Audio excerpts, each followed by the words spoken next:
शुरुआत करते हैं अगले स्टैंडर्ड ऑन ऑडिटिंग के साथ, that is SA 520, that is analytical procedures.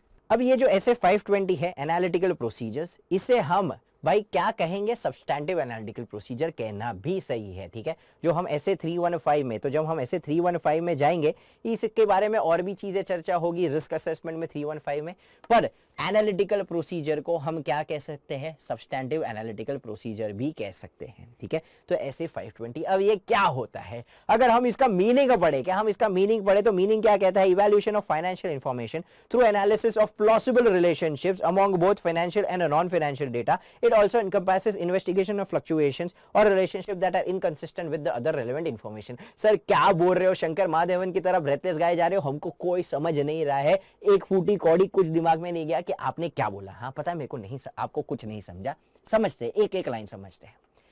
What is analytical procedure, उसके पहले एक छोटा सा मैं एग्जाम्पल देता हूं। समझो 100 वर्कर काम करते हैं अपने इधर, ठीक है, 100 वर्कर काम करते हैं, वो लोग दिन का ऑन एन एवरेज 10 आवर्स काम करते हैं। Let's consider 10 hours is what a work. उनका wage rate per day is 100 rupees, ठीक है, wage rate is per day 100 rupees.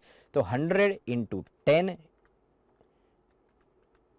Into 100, so it will come to 1 lakh. तो एक दिन का कितना हुआ, 1 लाख। महीने में 25 दिन वो लोग काम करते हैं, तो इंटू अगर मैं 25 करूं तो पूरे महीने का कितना होगा, 25 लैक्स। तो ये मेरी वेजेस होगी। अब भाई ऐसे भाई देयर वर अराउंड 21 वर्कर्स जो 3 दिन के लिए एब्सेंट थे, ठीक है। तो 21 वर्कर्स, तो उन्होंने 10 घंटा काम नहीं किया रहेगा, क्या 10 घंटा काम नहीं किया रहेगा, तो उनको भाई ये 100 रुपए का काम पगार नहीं मिला रहेगा। और ये कितने दिन तक ऐसा हुआ था भाई, 3 दिन तक। तो अगर हम देखें तो 21 इंटू 10 इंटू 100 इंटू 3, तो भाई ये कितना आ जाएगा, 63,000। इसको हम क्या कर देंगे भाई, इसमें से माइनस, क्या कर देंगे इसमें से माइनस, तो 25 लाख माइनस अगर हम 63,000 करें तो कितना आ जाएगा, 24,37,000। अब देयर वर 50 वर्कर्स जिन्होंने क्या किया था, दिन का 2 घंटे का क्या किया था, ओवर टाइम किया था। ओवर टाइम के लिए भी पे देम 200 रुपीज। ऐसा वो लोग ने कितने दिन तक किया था, they had done this the same thing for around 10 days. तो अब 50 इंटू 2 इंटू 200 इंटू 10 डेज अगर हम करें तो कितना आ जाता है, 2 लैक्स। तो अगर मैं टोटल देखना चाहूं, क्या देखना चाहूं भाई, टोटल देखना चाहूं तो टोटल मेरे लिए कितना हो जाएगा, 26,37,000। तो समवेयर मेरी वेजेस इतनी होनी चाहिए, हाँ के ना। अब ये मैंने सारा क्या यूज किया पता है, non financial data, number of workers कितने हैं, वेज रेट कितना है, कितने घंटे काम करते हैं, कितना ओवर टाइम था, कितना एब्सेंटिज्म था, और एक अमाउंट के ऊपर मैं पहुंचा, तो 26,37,000 रुपीज। अब मैं क्या देखूंगा कि हमारे फाइनेंशियल स्टेटमेंट में वेजेस कितना है, दोनों को कंपेयर करूंगा तो मेरे को पता चलेगा कि भाई वेजेस समवेयर सही अमाउंट दे रहा है कि नहीं। तो ये analytical procedure is in a way N audit evidence for me, is an audit evidence. अगर मैं देखूंगा वेजेस रजिस्टर में फॉर एग्जांपल अगर हमको दिख रहा है 35 लाख, तो भाई अब मैं क्या करूंगा, इसको इन्वेस्टिगेट करूंगा कि भाई मेरे भाई जो भी मैंने लगाया फॉर्मूला लगाया उसके हिसाब से मेरे को क्या लगता है 26,37,000 होना चाहिए। अब 35 लाख क्यों बता रहा है, तो मैं अब इसके में क्या करूंगा, इन्वेस्टिगेट। बट अगर समझो बुक्स में अगर 26 लाख दिख रहा है या 27 लाख दिख रहा है, then I obtain an audit evidence के भाई वेजेस का जो अमाउंट है वो सही है। अब मेरे को वेजेस में डिटेल ऑडिट प्रोसीजर शायद लगाने की जरूरत नहीं है। इसको हम क्या कहते हैं, एनालिटिकल प्रोसीजर्स। तो हमने क्या किया, we evaluated the financial information in this particular context. In this particular context, what was the financial information, wages। क्या what is the financial information, wages, ठीक है। wages हमारे लिए क्या है भाई, financial information through analysis of what, plausible relations। अब plausible relations मतलब क्या, possible। अरे प्लॉसिबल मतलब क्या, पॉसिबल। अब ये मेरा वर्ड नहीं है, इंस्टीट्यूट ने इसे ऐसे छापा है। तो हम किसकी बात कर रहे हैं, possible relationships among both financial and non financial data. अब फाइनेंशियल क्या था, वेजेस, नॉन फाइनेंशियल क्या है, नंबर ऑफ वर्कर्स, कितना घंटा काम करते हैं, ये सारी क्या है, नॉन फाइनेंशियल। तो हमने इवैल्यूएशन किया कि इसका फाइनेंशियल इंफॉर्मेशन मतलब वेजेस का, कैसे किया, through analysis of plausible relationship among both financial and non financial data. It also encompasses investigation of fluctuation. अगर सब जो हमने देखा था 26,37,000 और बुक्स ऑफ अकाउंट्स में दिख रहा है, फाइनेंशियल स्टेटमेंट में दिख रहा है 35 लाख, मतलब दोनों के बीच में फ्लक्चुएशन है, तो अब मैं इन्वेस्टिगेट भी करूंगा कि ये क्यों इनकंसिस्टेंट है। मतलब मेरे पास जो हमारा अमाउंट बना 26 लाख और यहाँ पे 35 लाख, ये दोनों क्यों इनकंसिस्टेंट है, अब मैं इसको इन्वेस्टिगेट करूंगा। ये investigation we also will be following under SA 520। इसको हम कहते हैं एनालिटिकल प्रोसीजर। समझा? एक और एग्जांपल लेते हैं। समझो मैं एक होटल की बात कर रहा हूं। किसकी बात कर रहा हूं भाई? एक पर्टिकुलर होटल का हम लोग ऑडिट कर रहे हैं। तो अब होटल की हम जब बात करें तो मैं देखना चाहता हूं होटल का रेवेन्यू कितना है। तो इन केस ऑफ होटल्स रेवेन्यू हम क्या देख रहे हैं? अच्छा, कितने रूम्स है? फॉर एग्जाम्पल 100 रूम्स है। उसका रूम टैरिफ कितना है? पर room tariff is for example 6,000। What is the occupancy ratio? तो मेरे को पता चला 60% इज द ऑक्यूपेंसी रेशियो, मतलब 60% ऑक्यूपाइड रहता है, 40% वेकेंट रहता है। तो अगर मैं देखना चाहूं कि ये महीने का मेरा कितना हुआ, तो 100 इंटू 6,000 इंटू 60%, तो ये महीने का 3,60,000 क्या होगा भाई? मेरा रेवेन्यू। अब मैं इसे कंपेयर करूंगा फाइनेंशियल स्टेटमेंट्स में क्या है। अब देख रहा हूं ये non financial data. Number of rooms क्या है? Non financial data. Room tariff क्या है? Non financial data. Occupancy ratio क्या है? Non financial data. अब मैंने उसके साथ क्या किया? उसको कंपेयर किया with the financial information.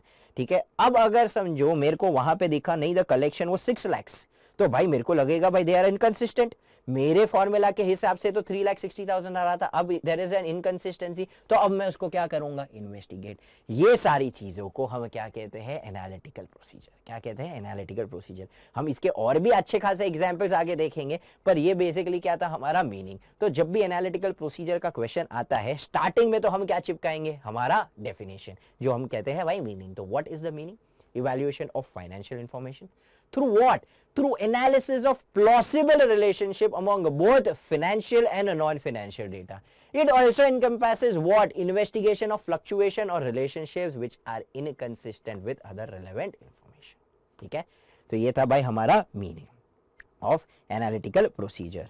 Moving ahead, what are the factors to be considered for substantive analytical procedure? मतलब भाई हम जब substantive analytical procedure लगाएंगे तो हमें कौन से फैक्टर देखने पड़ेंगे? सबसे पहले तो भाई इसके बाजू में चांद तारे बना लो, बिकॉज ये इंपॉर्टेंट क्वेश्चन है। अब है ना, ये वाला क्वेश्चन इंटर पे ज्यादा पूछा गया है, तो फाइनल पे ज्यादा स्टूडेंट्स पढ़ते नहीं थे, बट ये फाइनल पे भी पूछा गया है कि what are the factors to be considered. तो प्लीज ध्यान रखिएगा भाई, जब भी हमको कोई पूछेगा भाई कौन सा, तो हम बोलेंगे पढ़नी। अरे भाई पढ़नी बोल रहा हूं, पटनी नहीं बोल रहा हूं, दिशा के ऊपर मत चले जाओ। हम क्या बोल रहे हैं? Which are the factors to be consider for substantive analytical procedure, we should consider पढ़नी।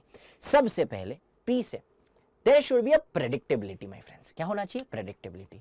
अब अगर हमने रूम रेंटल्स की बात की, तो हमने प्रेडिक्ट किया था ना कि कितना ऑक्यूपेंसी रेशियो होगा, तो उसके बिहाफ पे, उसके बेसिस के ऊपर हम बता पाए कि भाई ये कंसिस्टेंट है कि नहीं, और फिर इन्वेस्टिगेशन करने की जरूरत है कि नहीं। बट अगर हम प्रेडिक्ट ही नहीं कर पा रहे कि ऑक्यूपेंसी रेट क्या होगा, तो फिर उस सिनेरियो में हम क्या करेंगे? ठीक है, तो इट इज पॉसिबल कि हम सब्सटैंटिव एनालिटिकल प्रोसीजर लगाएं। अगर हम प्रेडिक्ट ही नहीं कर पा रहे what is going to be our occupancy ratio, तो हमें पता चलेगा नहीं। ठीक है, तो भाई सबसे पहले तो क्या होना चाहिए? प्रेडिक्टेबिलिटी। ठीक है, तो ये हमने ये एग्जांपल लिया रूम टैरिफ का, और एक एग्जांपल क्या हो सकता है? कॉस्ट और सेल्स के बीच में भाई there is always a relationship. Predict कर सकते हैं कि हमारा जीपी कितना होगा। ठीक है, तो based on the cost and the sales, मतलब sales and the cost of sales, हम एक जीपी रेशियो प्रेडिक्ट कर सकते हैं। क्या कर सकते हैं? जीपी रेशियो प्रेडिक्ट कर सकते हैं।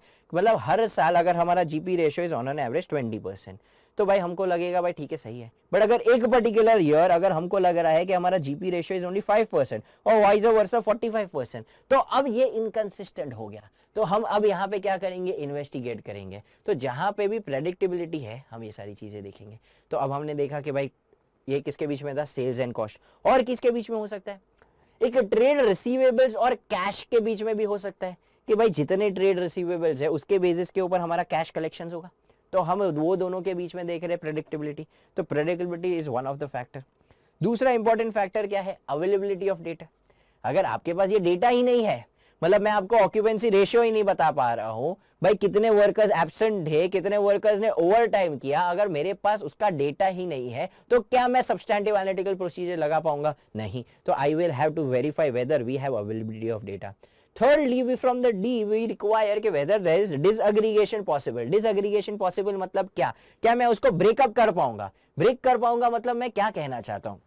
अगर समझो मैं वर्कर्स की बात करूं तो मैंने उसको कैसे ब्रेक किया था? नंबर ऑफ वर्कर्स इनटू हम लोग ने क्या किया था? Number of hours. Number of hours के बाद हम लोग ने क्या किया था? Wage rate. तो अब मैंने इसको क्या किया था भाई? तोड़ा था ना, उसको ब्रेकअप किया था, तीन अलग अलग चीज में डिसएग्रीगेट किया था, तब जाके मैं वो क्या कर सका? एनालिटिकल प्रोसीजर लगा पाया। अगर मैं आपको कहता हूं बैंक बैलेंस, अब मेरे को बताओ इधर कैसे लगाओगे आप analytical procedure? Is it possible? नहीं। तो हर एक जगह पे एनालिटिकल प्रोसीजर लगेगा वो पॉसिबल नहीं है। क्या पॉसिबल होना चाहिए? डिसएग्रीगेशन। जैसे रूम रेंटल्स में भी क्या था? नंबर ऑफ रूम्स था, नंबर ऑफ रूम्स के साथ क्या था? ऑक्यूपेंसी रेट था, इनटू क्या था? Tariff rate. तो तीन अलग अलग चीज में मैंने उसको डिवाइड किया था, डिसएग्रीगेट किया था। जब तीनों को मल्टीप्लाई किया, क्या किया भाई? मल्टीप्लाई किया। आपको तो मल्टीप्लाई कैसे आता है? जुपुक जुपुक जुपुक। तो जब मैंने जुपुक जुपुक जुपुक किया तब जाके भाई मेरे को क्या मिला? भाई मेरा टैरिफ कितना होगा, मेरा इनकम कितना होगा, और फिर मैंने उसको कंपेयर किया। तो जब तक डिसएग्रीगेशन पॉसिबल नहीं है तब तक ये चीज करना पॉसिबल नहीं है। नेक्स्ट, मूविंग अहेड, फिर एन से हम बोल रहे हैं नेचर ऑफ असर्शन। अब देखो हर एक असर्शन के लिए it is not making sense, it is not possible कि सब्सटैंटिव एनालिटिकल प्रोसीजर सूटेबल होंगे। मतलब अगर समझो हम रेवेन्यू आइटम्स की बात करें, किसकी बात करें? रेवेन्यू आइटम्स की, तो शायद सब्सटैंटिव एनालिटिकल प्रोसीजर लगाना सेंसिबल होगा। जैसे हम लोग ने देख लिया रूम रेंटल्स, हमने देख लिया वेजेस, हम लोग ने देख लिया टेलीफोन एक्सपेंस, हमने देख लिया एडवर्टाइजमेंट। मतलब हम देख सकते हैं कि सेल्स के कंटेक्स्ट में हमारा एडवर्टाइजमेंट कितना है, तो वहां पे हम एनालिटिकल प्रोसीजर्स रेशियोज लगा सकते हैं। बट काफी सारी चीजों में जैसे कि हमारे राइट्स एंड ऑब्लिगेशन, मतलब हम असेट्स एंड लायबिलिटीज की बात करें, तो शायद वहां पे एनालिटिकल प्रोसीजर्स लगाना पॉसिबल नहीं होगा। तो हमें देखना पड़ेगा कि नेचर ऑफ असर्शन क्या है। मूविंग अहेड, आई से इनहेरेंट रिस्क। अगर इनहेरेंट रिस्क हाई है, ठीक है, क्या है? इनहेरेंट रिस्क हाई है, मतलब हमारा आरओएमएमएस ज्यादा है। आरओएमएमएस ज्यादा है तो फिर भाई मैं शायद सब्सटैंटिव एनालिटिकल प्रोसीजर नहीं लगाऊंगा, क्योंकि मेरे को टोटल ऑडिट रिस्क को, ओवरऑल ऑडिट रिस्क को क्या करना है? कम, एंड वाइस वर्सा। ठीक है, तो मेरे को inherent, there are few inherent risk as well which I will have to consider before applying substantive analytical procedure. जैसे कि फॉर एग्जांपल कोई पर्टिकुलर चीज किसके ऊपर है? एस्टिमेशन के ऊपर है। किसके ऊपर है? एस्टिमेशन। तो व्हेन जब कोई भी चीज एस्टिमेशन के ऊपर बेस्ड है तो वहां पे शायद सब्सटैंटिव एनालिटिकल प्रोसीजर लगाना हमारे लिए पॉसिबल नहीं होगा। ठीक है, तो ये क्या थे? फैक्टर्स क्या थे? पढ़नी। पी से हम लोग ने क्या बोला भाई? प्रेडिक्टेबिलिटी के ऊपर करता है। ए से अवेलेबिलिटी ऑफ डेटा, डी से डिसएग्रीगेशन, एन से nature of assertion, and lastly I से inherent risk. Moving ahead, what are the techniques of substantive analytical procedure? वापस इसे स्टार मार्क कीजिए। क्या कर सकते हैं? सबसे पहले ट्रेंड एनालिसिस। मतलब अगर समझो मैं 2 साल को कंपेयर कर रहा हूं, 3-4 साल को कंपेयर कर रहा हूं, ठीक है, फॉर एग्जांपल 2011, 2012, 2013। अब फॉर एग्जांपल जब मैं परसेंटेजेस कंपेयर कर रहा हूं तो नेट प्रॉफिट समझो यहां पे 10% था, यहां पे मेरा नेट प्रॉफिट 8% हो गया, यहां पे मेरा नेट प्रॉफिट 6% हो गया। तो समवेयर मेरे को ट्रेंड से क्या समझ रहा है पता है? कि भाई धीरे धीरे हमारे नेट प्रॉफिट मार्जिन कम हो रहे हैं। अब जब नेट प्रॉफिट मार्जिन कम हो रहे हैं, हो सकता है मैनेजमेंट के ऊपर प्रेशर होगा, और जब मैनेजमेंट के ऊपर प्रेशर होगा हो सकता है they might involve in a fraud. Because भाई जब ट्रिमेंडस प्रेशर आता है तो हो सकता है भाई नियत एक जगह हो जाएगी, सबसे ज्यादा उनको बॉटम लाइन के ऊपर ध्यान होगा कि भाई नहीं प्रॉफिट तो बढ़ाना है, तो हो सकता है कि फ्रॉड का चांसेस हो जाए। तो इसको हम क्या कहते हैं? Trend analysis. वैसे ही अगर समझो हमारा जो एडवर्टाइजमेंट है, advertisement is on and around, late us assume के समझो 10% ऑफ आवर एक्सपेंडिचर। अब ये साल हम देख रहे हैं कि our advertisement has gone up to 25%। तो हमें देखना है क्या कोई नया प्रोडक्ट लॉन्च किया है, क्या हम कोई एक्सपेंशन कर रहे हैं, कोई तो रीजन होगा कि क्यों हमारा एडवर्टाइजमेंट इतना ज्यादा शूट हो गया। अगर पता चला नहीं ऐसा कुछ भी नहीं था, तो हो सकता है कि भाई ये जो एडवर्टाइजमेंट एक्सपेंस हो वो गलत हो। ठीक है, वहां पे कोई और एक्सपेंस डेबिट कर दिया हो सकता है कि भाई वहां पे कोई फ्रॉड हो सकता है वहां पे कोई एरर हो। तो इसको हम क्या कहते हैं? Trend analysis. तो trend analysis is one of the technique of substantive analytical procedure. ठीक है, तो इसको हम क्या कहते हैं? Comparison of the current date with the prior period balances और विद द ट्रेंड ऑफ 2 और मोर प्रीवियस ईयर। ठीक है, तो हम क्या कर रहे हैं, 2-3 साल को क्या कर रहे हैं, कंपेयर कर रहे हैं और उसके हिसाब से हमें आंसर मिल रहा है। इनफैक्ट ये सारी चीज आपको है ना बीकॉम लेवल पे मैनेजमेंट अकाउंटेंसी और सब में आ जाता है, ट्रेंड एनालिसिस, कंपेरेटिव, तो आपको पता होगा कि वो क्या होता है। तो एमए वाले सब्जेक्ट में आता है जो आप ऑलरेडी इसको कर चुके हो, ठीक है। तो ये था हमारा trend analysis, one of the technique. दूसरा क्या आता है भाई, रेशियो एनालिसिस, जिसमें तो आप बहुत ज्यादा प्रो हो, आपने इंटर लेवल पे भी किया है, फाइनल लेवल पे भी और बीकॉम लेवल पे तो किया ही किया है। अब रेशियो से मेरे को पता चल सकता है, अब फॉर एग्जांपल मेरे को पता है कि सेल्स के कंटेक्स्ट में मेरा कितना ट्रेड रिसीवेबल्स होता है, ठीक है, मतलब कितना क्रेडिट के ऊपर है। अब मेरे को उससे भी पता चल सकता है कि भाई मैं कितना क्रेडिट पीरियड दे रहा हूं, ठीक है। तो मैं क्या कंपेयर कर सकता हूं, ट्रेड रिसीवेबल्स विद सेल्स कर सकता हूं। तो मेरे को पता चले कि भाई अगर समझो मेरा total sales let us assume 100 crore और मेरा ट्रेड रिसीवेबल्स कितना दिख रहा है, 20 करोड़, तो ये सही है कि नहीं। तो ऐसा तो नहीं हो गया कि इस बार सेल्स के कंपैरिजन में ट्रेड रिसीवेबल्स का जो रेशियो है वो सही नहीं है। अगर वो रेशियो सही नहीं होगा तो हम इसे क्या करेंगे भाई, और ज्यादा इन्वेस्टिगेट करेंगे। तो this is one of the technique of applying substantive analytical procedure. फिर नेक्स्ट आता है भाई रीजनेबलनेस टेस्ट। क्या आता है, रीजनेबलनेस टेस्ट, मतलब रीजनेबल टेस्ट में हम क्या करेंगे, देखेंगे कि वो सही है कि नहीं। मतलब फॉर एग्जांपल दिवाली का पीरियड है और अगर हम एक होटल इंडस्ट्री का ऑडिट कर रहे हैं और वहां पे हमको बताया जा रहा है कि अभी भी 60% ऑक्यूपेंसी है, तो now this is not reasonable my friends. अगर समझो भाई दिवाली का टाइम चल रहा है जहां पे यूजुअली हमारा ऑक्यूपेंसी रेशियो 100% होता है और इस बार हमें बताया जा रहा है कि सिर्फ 60% है, तो हो सकता है कि या तो एरर हुआ है, थोड़ी चीजें अकाउंट नहीं हुई है, या तो अदर वे राउंड हो सकता है कि भाई जो जहां पे भाई आ रहे हैं रूम रेंटल्स लिए जा रहे हैं, कैश में लिए जा रहे हैं और बुक्स ऑफ अकाउंट्स में उसकी एंट्री नहीं है, तो एरर भी हो सकता है, फ्रॉड भी हो सकता है। तो हमें क्या कर सकते हैं, रीजनेबल टेस्ट। एग्जांपल हमने बोला occupancy rates to the room rentals, कि भाई जो रूम ऑक्यूपेंसी रेट्स है वो हमको पता है 100% होता है, फिर भी जब हम देख रहे हैं हमारा कितना टैरिफ आया है, कितना रेवेन्यू आया है, वो बहुत ही हमको क्या लग रहा है, कम। And vice versa as well. समझो कोई होटल इंडस्ट्री है जिसने कोविड के टाइम पे हमको 80% टू 90% क्या बताई है भाई ऑक्यूपेंसी रेशियो। ना तो वो कोई हॉस्पिटल के डॉक्टर्स को अकोमोडेट कर रहा था, ना तो और कुछ कर रहा था। तो अब कोविड सिनेरियो में भी अगर वो 80% 90% क्या बता रहा है भाई ऑक्यूपेंसी, तो समवेयर मेरे को समझेगा कि भाई यहाँ पे कुछ ना कुछ गड़बड़ हो सकती है, तो मैं उसको और डिटेल में क्या करूंगा, इन्वेस्टिगेट। इसे हम क्या कहते हैं भाई, रीजनेबलनेस टेस्ट। क्या कहते हैं, रीजनेबलनेस टेस्ट।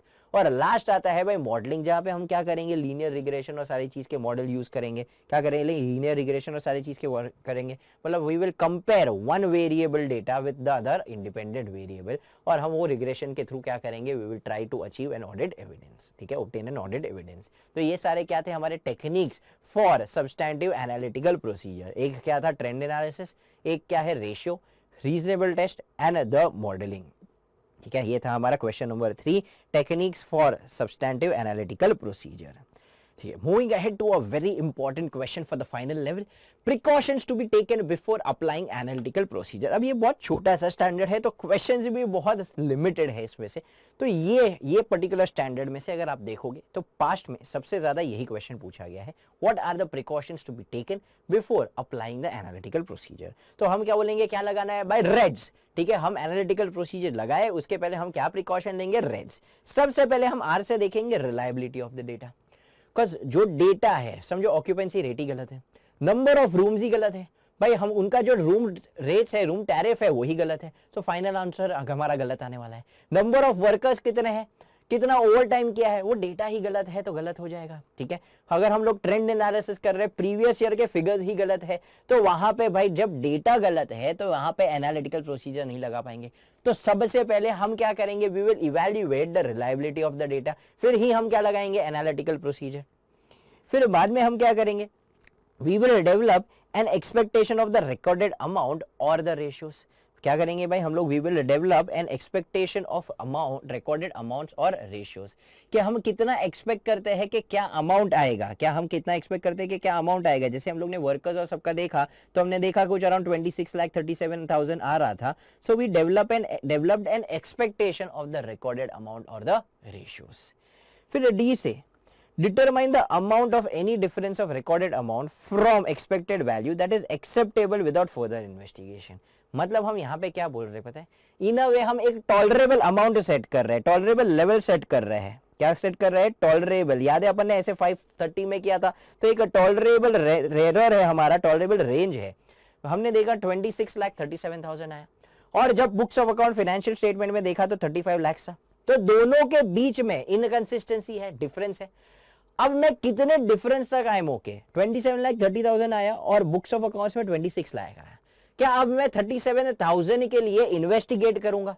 तो अब यहां पे मैं एक अमाउंट सेट कर रहा हूं कि कितने डिफरेंस तक आई एम टॉलरेबल, कितना रेफरेंस मैं एक्सपेक्ट करता हूं कि उतना चलेगा which is acceptable to me without any further investigation. मतलब मैं इसमें कुछ भी फर्दर इन्वेस्टिगेट किए बिना कितना अमाउंट मैं एक्सेप्ट कर सकता हूं। ठीक है, तो we are determining an amount of difference of the recorded amount from the expected value that is acceptable without further investigation। because वो सेट तो करना पड़ेगा ना, तो ही हमें पता चलेगा कि फर्दर ऑडिट प्रोसीजर हमें क्या लगानी है। ठीक है, हमने एनालिटिकल प्रोसीजर लगा दी, दोनों के बीच में डिफरेंस आया, अब हमें क्या करना है, shall we accept this particular amount के हमें फर्दर ऑडिट प्रोसीजर्स लगा के इन्वेस्टिगेट करना पड़ेगा। तो उसके लिए हम क्या करेंगे, एक अमाउंट डिटरमाइन करेंगे। ऑल्सो एस से we will determine the suitability of substantive analytical procedure for a given assertion, जिसके बारे में हमने पहले भी बात की कि ये substantive analytical procedure for example मैं बैंक बैलेंस के ऊपर लगा रहा हूं, क्या पॉसिबल है? नहीं। तो हर एक असर्शन के लिए ये एनालिटिकल प्रोसीजर लगाना शायद पॉसिबल नहीं होगा। तो हमें देखना होगा कि हम कौन से असर्शन के लिए ये एनालिटिकल प्रोसीजर अप्लाई कर रहे हैं, क्या वो एनालिटिकल प्रोसीजर अप्लाई करना सूटेबल है कि सूटेबल नहीं है। ठीक है, तो ये सारे हमारे क्या थे, precautions to be taken before applying analytical procedure. Very very very very important, because ये ही रिपीटेडली पूछा गया है फाइनल लेवल पे। Like I said, it is a very very very very small standard, but इसमें से ये क्वेश्चन सबसे ज्यादा बार पूछा गया है। ठीक है, तो वापस एक बार देखते हैं क्या तय करना है हमको। आर से we are suppose to evaluate the reliability of data, because data गलत है तो फाइनल अमाउंट गलत होगा। We are suppose to develop an expectation of the recorded amounts of the ratios. D से हम क्या करेंगे, देखेंगे कि कितना डिफरेंस हम एक्सेप्ट करते हैं without any further investigation. And lastly S से we will see whether it is suitable for a particular assertion और नॉट, बिकॉज एनालिटिकल प्रोसीजर हर एक असर्शन के ऊपर हम अप्लाई कर सकते नहीं है। ठीक है, तो ये था हमारा precautions to be taken before applying analytical procedure. Moving ahead with question number 5, extent of reliance on the reliability of data. अब हम लोग ने रेड्स में प्रिकॉशंस में हमने क्या देखा कि भाई क्या हम डेटा पे रिलाई कर पाएंगे, अगर डेटा ही रिलायबल नहीं है तो क्या एनालिटिकल प्रोसीजर अप्लाई करना सही होगा? नहीं। तो अब इसके ऊपर एक अलग से क्वेश्चन आया है पास्ट में। ठीक है, शायद वापस अगर आप टेक्स्ट बुक में देखो तो आपको ये शायद नहीं दिखेगा, बिकॉज ये पास्ट क्वेश्चन से मैंने उठाया है कि what is the extent of reliance on the reliability of data. ठीक है, कितना भरोसा कर सकते हो, तो हम क्या बोलेंगे, एनएससी। सबसे पहले nature and relevance of the information, कि क्या नेचर है, क्या रेलेवेंस है उस इंफॉर्मेशन, उसके ऊपर पता चलेगा कि उसके ऊपर हम भरोसा करें कि ना करें। ठीक है, नेक्स्ट हमको पता चलेगा भाई उसके सोर्स के हिसाब से कि कहां से सोर्स मिला है। अगर आप याद करो ऐसे 500 अगर इंटरनली मिला है तो शायद भरोसा नहीं है, अगर एक एक्सटर्नल सोर्स से मिला है तो भरोसा है। ओरिजिनल डॉक्यूमेंट्स मिले हैं तो भरोसा ज्यादा है, बट अगर समझो फोटो कॉपीज मिले हैं तो भरोसा थोड़ा कम है। अगर इंटरनल कंट्रोल स्ट्रांग है तो भरोसा डेटा के ऊपर ज्यादा होगा, इंटरनल कंट्रोल्स वीक है तो डेटा के ऊपर भरोसा कम होगा। तो हमें देखना है कि कौन से सोर्स से हमें ये इंफॉर्मेशन मिली है, and then we will determine कि कितने एक्सटेंड का हम रिलायंस रख सकते हैं on this particular data. C से comparability of the data of this particular information available. समझो भाई हम लोग ने एक एनालिटिकल प्रोसीजर लगाया, क्या हमारे पास कोई और ऑल्टरनेटिव ऑडिट प्रोसीजर है, क्या हम ये दोनों को कंपेयर कर सकते हैं तो हमें पता चले कि भाई ये एनालिटिकल प्रोसीजर हम जो लगा रहे हैं वो सही है कि नहीं, या जो भी डेटा हमको मिल रहा है क्या वो डेटा हम कहीं से कंपेयर कर सकते हैं। फॉर एग्जाम्पल समझो कहीं पे अपन ने ऑक्यूपेंसी रेट लिखा है, ठीक है, क्या लिया है, ऑक्यूपेंसी रेशियो। तो हो सकता है कि भाई कहीं पे होटल इंडस्ट्री वाले ऑफिशियली पब्लिश करते रहेंगे कि इस एरिया के होटल्स वाले का ऑक्यूपेंसी रेट क्या है। तो भाई ऑफिशियली क्या है, भाई कोई मैगजीन में पब्लिश हुआ है, तो क्या हमारे पास कोई एक इंफॉर्मेशन है कंपेरेबिलिटेशन के लिए, कंपेयर करने के लिए कि ये सही है कि नहीं है। C2 से control over the preparations, like I said अगर कंट्रोल स्ट्रांग है तो डेटा के ऊपर मेरे को भरोसा ज्यादा होगा, वाइज वर्सा अगर कंट्रोल स्ट्रांग नहीं है तो मेरा डेटा के ऊपर भरोसा थोड़ा कम होगा। तो सबसे पहले मैं क्या कह रहा हूं, nature and relevance of the information के ऊपर थोड़ा निर्भर करेगा, सोर्स के ऊपर निर्भर करेगा, कंपैरिजन के लिए और कोई इंफॉर्मेशन अवेलेबल है कि नहीं। अगर समझो कोई और इंफॉर्मेशन अवेलेबल है और दोनों मैच हो रहे हैं तो डेफिनेटली मेरा रिलायंस थोड़ा ज्यादा होगा। एंड कंट्रोल्स देखूंगा, कंट्रोल्स अगर स्ट्रांग है तो मेरे को डेटा के ऊपर भरोसा होगा, अगर नहीं है तो रिलायंस थोड़ा मेरा कम होगा। ठीक है, तो ये क्या था, NSC। Moving ahead, results of analytical procedures, क्या रिजल्ट्स ऑफ एनालिटिकल प्रोसीजर्स, तो if the analytical procedures performed identified fluctuation, तो हमको क्या करना पड़ेगा, इन्वेस्टिगेट। अच्छा फ्लक्चुएशन नहीं है तो खत्म, ये हमको मिल गया ऑडिट एविडेंस, ये हमारे लिए सफिशिएंट एंड अप्रोप्रिएट हो जाएगा। बट अगर समझो क्या है भाई, फ्लक्चुएशंस है, क्या है, फ्लक्चुएशंस है, तो हमें उस फ्लक्चुएशन को क्या करना पड़ेगा, इन्वेस्टिगेट। अब इन्वेस्टिगेट कैसे करेंगे, सबसे पहले we will inquire the management, कि भाई मैनेजमेंट को पूछेंगे कि भाई ये दोनों के बीच में फ्लक्चुएशन क्या है, and we will try to obtain appropriate audit evidence for the same. मतलब मैनेजमेंट को इंक्वायर किया कि भाई देखो हमारे हिसाब से तो 26,37,000 होना चाहिए और आपका रिकॉर्ड बना रहा है 35 लाख। अच्छा बताओ व्हाई इज द डिफरेंस, तो हो सकता है मैनेजमेंट बोलेगा कि भाई देखो थोड़े और वर्कर्स ने ओवर टाइम किया है जिसका डेटा आपके पास नहीं है, जो which you have not taken into account. Absenteeism जो आपने लिया है that is not into account. भाई बीच में वर्कर्स आ गए थे, बोले थे हमारी मांगे पूरी करो, तो नेगोशिएशन में जो एब्सेंटिज्म था उनको देना पड़ा। या तो वेज रेट रिवाइज कर दिया, काफी सारे वर्कर्स जाने वाले थे उनको रिटेन करने के लिए हमने वेज रेट बढ़ा दिया, आपने अभी भी पुराने वेज रेट के कंपैरिजन में सारी चीजें की है। तो मैनेजमेंट से हम इंक्वायर करेंगे और जो भी मैनेजमेंट हमारी इंक्वायरी का रिस्पॉन्सेज देंगे उसके लिए भी हम क्या ऑब्टेन करेंगे, ऑडिट एविडेंस। कि अगर मैनेजमेंट कह रहा है wage rate have been revised, तो बताओ क्या ऑडिट एविडेंस है हमारे पास। मैनेजमेंट कह रहा है भाई और वो ओवर टाइम हुआ था जो आपने अकाउंट में नहीं लिया है, तो बताओ what is the proof of that over time. क्या हमारे पास कोई बायोमेट्रिक रिकॉर्ड है, क्या वहां पे कोई रजिस्टर बनता है, क्या हमने रजिस्टर इवैल्यूएट किया है। तो भाई क्या है, या तो फिर मैं क्या कर सकता हूँ, जो भी वर्कर है उसको डायरेक्ट इंक्वायरी कर सकता हूँ, बिकॉज ऐसे 210 में मैं स्टार्टिंग में ही बोला था I have a direct access to any person within the entity. उसको जो भी पूछना है I have an unrestricted access, उसको पूछ सकता हूँ मैं कि बता कितना ओवर टाइम तूने किया है। तो I will try to obtain the audit evidence. Again, I will try to perform other audit procedures whatever is possible for me। ठीक है, तो मैं क्या करूंगा, I will perform other audit procedures। कोई other audit procedures apply करके अगर मेरे को audit evidence मिल जाता है तो भी मुझे चलेगा, बिकॉज हमें तो क्या चाहिए, sufficient and appropriate audit evidence जो भी सोर्स से हमें मिलता है। तो एनालिटिकल प्रोसीजर का रिजल्ट के लिए हम क्या देखेंगे कि क्या कोई फ्लक्चुएशन है, अगर फ्लक्चुएशन है तो हम उसे क्या करेंगे, इन्वेस्टिगेट। इन्वेस्टिगेट कैसे करेंगे, पहले मैनेजमेंट को पूछेंगे भाई रीजन क्या थे और इंक्वायर करेंगे, और जो भी उन्होंने रीजंस दिए उसके लिए भी हम क्या ऑब्टेन करेंगे, appropriate audit evidences, and we will perform other audit procedures to obtain sufficient and appropriate audit evidence in that particular, in context of that particular assertion. ठीक है, तो ये क्या था, रिजल्ट्स ऑफ एनालिटिकल प्रोसीजर। क्या था भाई, रिजल्ट्स ऑफ एनालिटिकल प्रोसीजर। अब ये जो क्वेश्चन मैं आपके साथ डिस्कस कर रहा हूं, अगेन अपनी टेक्स्ट बुक में आपको नहीं मिलेगा। This has been asked at the inter level, जो मैं आपके साथ डिस्कस कर रहा हूं। इनफैक्ट इंटर की टेक्स्ट बुक में हमने डाला हुआ है ये, बट लेकिन शायद आपको फाइनल की टेक्स्ट बुक में ये पर्टिकुलर कंटेक्स्ट नहीं मिलेगा, बट इट इज इंपॉर्टेंट। अब हम क्या बोल रहे हैं कि ये जो एनालिटिकल प्रोसीजर है हम पब्लिक सेक्टर एंटिटीज में कैसे अप्लाई करें, क्या हम ये पब्लिक सेक्टर एंटिटीज में कैसे अप्लाई करें, उसके बारे में सवाल है। ठीक है, so what is this question talking about, considerations specific to the public sector entities। public sector entities आप समझते हो गवर्नमेंट ओन कंपनीज, तो वहां पे काफी बार शायद ये एनालिटिकल प्रोसीजर्स नहीं लगा पाएंगे, बिकॉज काफी जगह पे भाई they are not profit making. अगर हम देखें कि भाई कितना हमारा टर्नओवर था और उसके कंपैरिजन में हमारा नेट प्रॉफिट क्या है, वो शायद पॉसिबल नहीं है। तो काफी सारे जो हम एनालिटिकल प्रोसीजर्स एक in case of a normal entity लगाते हैं, शायद सेम एनालिटिकल प्रोसीजर हम पब्लिक सेक्टर एंटिटी में नहीं लगा पाए, तो may not always be relevant in audit of government और other non business public sector entities. तो पब्लिक सेक्टर एंटिटीज में बहुत कम रिलेशनशिप होता है between the revenue and the expenditure.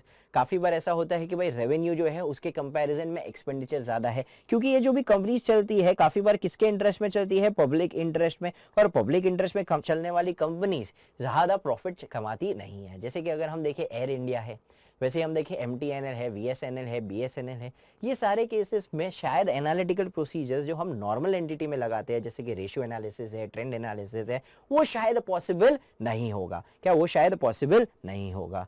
Also काफी सारे बार ऐसा होगा कि हमारे पास कंपैरिजन के लिए, क्या हमारे पास कंपैरिजन में कोई इंडस्ट्री डेटा ही नहीं है। अब जैसे कि अगर आपको पता हो, जैसे इंडियन रेलवेज, अब इंडियन रेलवेज में अगर मेरे को कंपेयर करना है क्या क्या उनका नेट प्रॉफिट जो आ रहा है वो सही है कि नहीं, and I want market information, तो अब यहाँ पे तो पॉसिबल ही नहीं है ना, सिर्फ और सिर्फ गवर्नमेंट इन्वॉल्व है। वैसे ही अगर समझो हम एविएशन इंडस्ट्री की बात करें, there was a point of time जो वो रिजर्व था सिर्फ और सिर्फ गवर्नमेंट के लिए, तो वहां पे कोई कंपैरिजन के लिए इंफॉर्मेशन नहीं था। बट हाँ, आज हम एयर इंडिया को कंपेयर कर सकते हैं स्पाइस जेट के साथ, ठीक है, इंडिगो के साथ, तो now it is comparable. But लेकिन समझो वहां पे सिर्फ और सिर्फ गवर्नमेंट एंटरप्राइजेज है, तो शायद हमारे पास इंडस्ट्री का कोई डेटा नहीं होगा, बिकॉज वहां पे इन अ वे क्या है भाई, ये हमारी उनकी क्या है, मोनोपोली है, जैसे इंडियन रेलवे की हम बात करें, तो वहां पे हमारे लिए एनालिटिकल प्रोसीजर अप्लाई करना शायद पॉसिबल ना हो। ठीक है, तो मैं क्या कह रहा हूँ यहाँ पे, सबसे पहले हमने क्या बोला कि भाई काफी सारे गवर्नमेंट या other non public sector entities में शायद एनालिटिकल प्रोसीजर हमेशा लगाना पॉसिबल ना हो। क्यों ना हो? क्योंकि उनमें पब्लिक सेक्टर एंटिटीज में वही ज्यादा रिलेशन नहीं होता है रेवेन्यू और एक्सपेंडिचर में जो दूसरे एंटिटीज में होता है। ऑल्सो जो हमको कंपेयर करना है, वो कंपैरिजन करने के लिए हमको शायद डेटा, जो हमको स्टैटिस्टिक्स चाहिए, वो कंपैरिजन के लिए नहीं मिलेगा, क्योंकि शायद तुम ही हो वहां पे, बाकी मोनोपोली है, दूसरी कोई प्राइवेट एंटिटी है नहीं जिसके पास से हमें क्या मिल सके, डेटा। बट इसका मतलब क्या ये कि पब्लिक सेक्टर एंटरप्राइजेस में सर हम एनालिटिकल प्रोसीजर ही नहीं लगा सकते? क्या आप ये कहना चाहते हो कि we can not apply analytical procedure in case of public sector enterprises? नहीं, ऐसा जरूरी नहीं है, मैं नहीं कह रहा हूं ऐसा कि we can not apply analytical procedure. उसमें कोई अलग तरीके के रिलेशनशिप दिखेंगे। फॉर एग्जाम्पल वहां पे हम देख सकते हैं what are the variation in the cost per kilometre. ठीक है, मतलब अगर समझो हम एक रोड बना रहे हैं, यूजुअली 1 किलोमीटर का रोड बनाने के लिए usually for example 1 lakh rupees लगता है। कितना लगता है? 1 लाख। और इस बार ये जो रोड कंस्ट्रक्ट हुआ है इसके लिए 3 लाख रुपीस लगा है। तो अब ये एनालिटिकल प्रोसीजर हो गया ना, कि अब तक पर किलोमीटर हम 1 लाख में कर रहे थे, अब 3 लाख की हो गया। एंड वाइज वर्सा, 1 लाख था कोई रोड, हमने 50,000 में कंस्ट्रक्ट कर दिया। तो भाई why is there a difference? तो हम यहाँ पे ये एनालिटिकल प्रोसीजर लगा सकते हैं, भले हमारा कॉस्ट और रेवेन्यू के बीच में कोई यहाँ पे रिलेशनशिप नहीं है, पर हम इस तरीके के भी तो एनालिटिकल प्रोसीजर लगा सकते हैं। साथ ही साथ हम क्या कर सकते हैं, number of vehicles acquired with number of vehicles retired. For example Mumbai police, वो लोग कहते हैं कि भाई हमको हमारे सारे भाई जो कॉप्स है उनके लिए बाइक खरीदना है, तो भाई उन्होंने पल्सर बाइक खरीदा। ठीक है, तो पल्सर बाइक खरीदा, या तो फिर उन्होंने भाई रॉयल एनफील्ड खरीदा। तो रॉयल एनफील्ड जब खरीदा तो बता रहे कि भाई हमारे बाइक्स जो पुराने थे वो ऑब्सोलीट हो चुके थे, इसलिए उनको निकाल के हमने नहीं खरीदे। तो हमें पता चला कि भाई पुराने बाइक्स तो सिर्फ 5 ही निकले और सामने जो नए बाइक्स खरीदे वो 30 थे। तो भाई व्हाई इज दिस सो?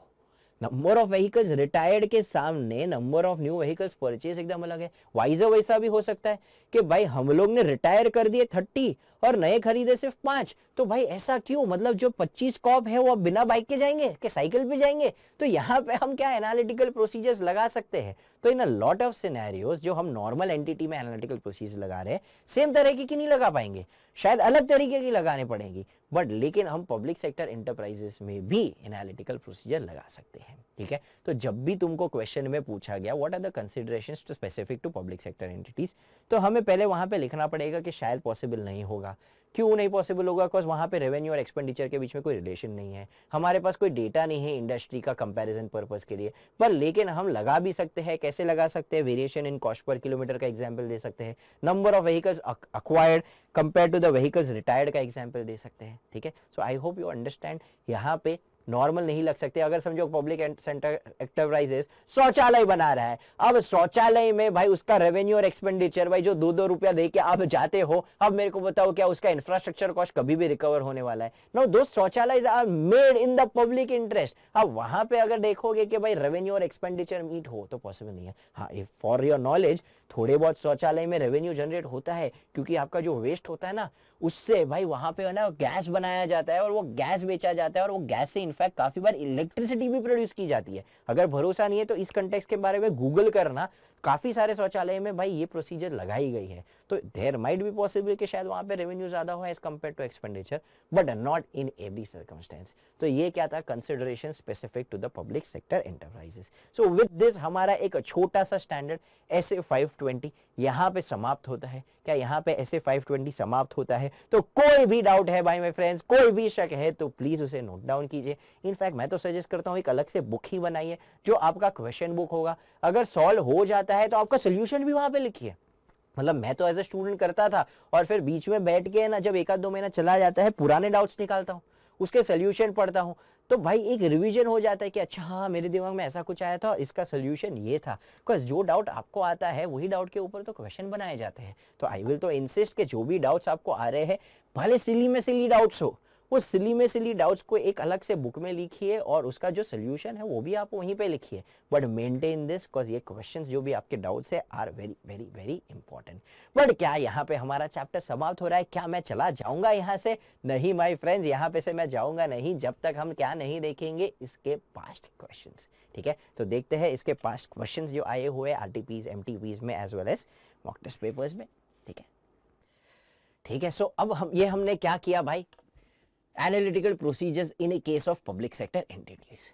अब अगर आपको याद हो हमारा डेफिनेशन, हमने डेफिनेशन में पढ़ा था कि जो भी फ्लक्चुएशंस आते हैं हम उसे इन्वेस्टिगेट भी करेंगे। तो भाई इन्वेस्टिगेट कैसे करना है रिजल्ट्स को ऑफ एनालिटिकल प्रोसीजर, ये भी हमें पढ़ना इंपॉर्टेंट है, सिर्फ समझने के लिए नहीं माय फ्रेंड्स, इसके ऊपर पास्ट क्वेश्चन भी आया है। तो जब हम पास्ट क्वेश्चन डिस्कस करेंगे तब आप देखेंगे। ठीक है, तो भाई इन्वेस्टिगेट, हम जब इन्वेस्टिगेट करेंगे तो क्या इन्वेस्टिगेट करेंगे? फ्लक्चुएशंस। ऑब्वियसली हम क्या इन्वेस्टिगेट करें? सिर्फ फ्लक्चुएशंस।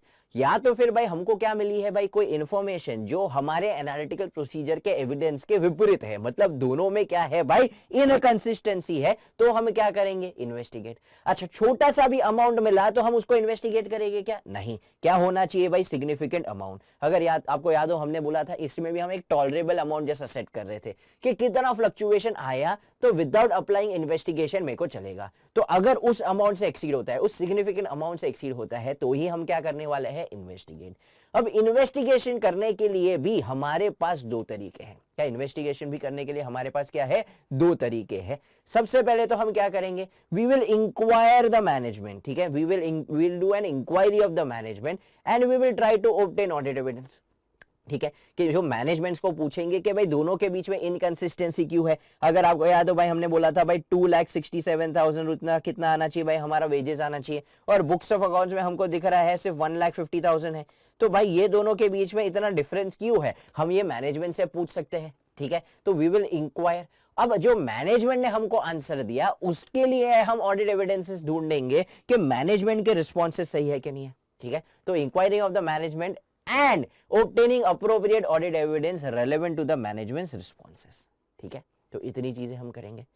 मूविंग अहेड, दूसरा चीज हम क्या कर सकते हैं? We can apply other audit procedures. हम क्या लगा सकते हैं भाई? हम क्या अप्लाई कर सकते हैं? Other audit procedures. तो पहले तो हम क्या करेंगे? Simply we will inquire of the management, और जो मैनेजमेंट ने हमको रिप्लाई दिया उसके रिस्पॉन्सेज के लिए भी हम क्या ढूंढेंगे भाई? ऑडिट एविडेंस, कि जो मैनेजमेंट कह रहा है वो सही बात है कि नहीं है। और दूसरा हम क्या कर सकते हैं? We will perform other audit procedures as necessary in the circumstance. भाई audit evidence relevant to the management response में भी obtain by evaluating those responses. मतलब ये हम क्या बता रहे हैं कि हमने क्या बोला? मैनेजमेंट ने जो हमको रिप्लाई दिया इंक्वायरी का, उसके कंटेक्स्ट में भी हम क्या ऑब्टेन करेंगे? Audit evidence. तो कैसे ऑब्टेन कर सकते हैं? May be by evaluating those responses taking into account what understanding of the entity and its environment. ठीक है, तो इन शॉर्ट हमारे ROMMS और सारी चीजों के बेसिस के ऊपर हम इवैल्यूएट कर सकते हैं कि मैनेजमेंट ने जो रिस्पॉन्सेस दिए हैं वो सही है कि नहीं है। And also we will obtain other audit evidence, और अदर ऑडिट एविडेंस के साथ इसको मैच करेंगे तो हमको पता चलेगा कि मैनेजमेंट का जो रिस्पॉन्स है वो सही है कि नहीं है। फॉर एग्जाम्पल मैनेजमेंट कहता है कि भाई देखो जो लोग का एब्सेंटिज्म था वो वहां पे रिकॉर्ड ही नहीं हुआ है, या तो मैनेजमेंट कहता है कि भाई हम लोग ने काफी सारे वर्कर्स को ये पर्टिकुलर मंथ में ले ऑफ किया था, तो आपको जो इन्फॉर्मेशन मिली है वो वर्कर से गलत मिली है, तो आपने जो एनालिटिकल प्रोसीजर लगाई है वो गलत लगाई है। होटल इंडस्ट्री की बात करते तो भाई भले 60% ऑक्यूपेंसी रेशियो था, बट ड्यू टू कोविड अब ऑक्यूपेंसी रेशियो इज हार्डली 10%। ठीक है, एंड इनफैक्ट वो 10% इज ऑल्सो वेरी वेरिएबल, कभी होता है कभी नहीं होता है, इनफैक्ट कभी कभार शायद ज्यादा भी हो जाता है। तो अब आपके जो एनालिटिकल प्रोसीजर्स के डेटा है वो यहाँ पे सही नहीं है, तो मैनेजमेंट जो भी रिस्पॉन्सेस देता है हम उसको क्या करेंगे? इवैल्यूएट करेंगे, and we will try to obtain other audit evidence, और उसके साथ उसको कंपेयर करेंगे। ठीक है, and now why is there a need to perform other audit procedures? क्योंकि शायद हो सकता है हमको मैनेजमेंट से कोई रिप्लाई नहीं मिला, कोई एक्सप्लेनेशन नहीं मिला, या तो जो मैनेजमेंट का रिस्पॉन्स हमको मिला जो इंक्वायरी के कंटेक्स्ट में वो हमें एडिक्वेट नहीं लग रहा है, तो हम उसके लिए क्या ऑब्टेन करेंगे? अदर ऑडिट प्रोसीजर्स लगा के अदर ऑडिट एविडेंस। ठीक है, तो ये क्या था भाई? हमारा इंक्वायरिंग ऑफ द रिजल्ट्स। तो हम लोग ने दो चीजें बोली, सबसे पहले हम क्या करेंगे? वे इंक्वायर द मैनेजमेंट। इन्वेस्टिगेशन में हमने क्या पहले क्या करा? इंक्वायरिंग ऑफ द मैनेजमेंट, और उनके रिस्पॉन्सेज के लिए भी क्या ऑब्टेन करेंगे? Audit evidence. वो लिखना जरूरी है माय फ्रेंड्स। ठीक है, किसके लिए ऑडिट एविडेंस ऑब्टेन कर रहे हैं? मैनेजमेंट के रिस्पॉन्सेज के लिए। दूसरा हम क्या लगाएंगे? Other audit procedures.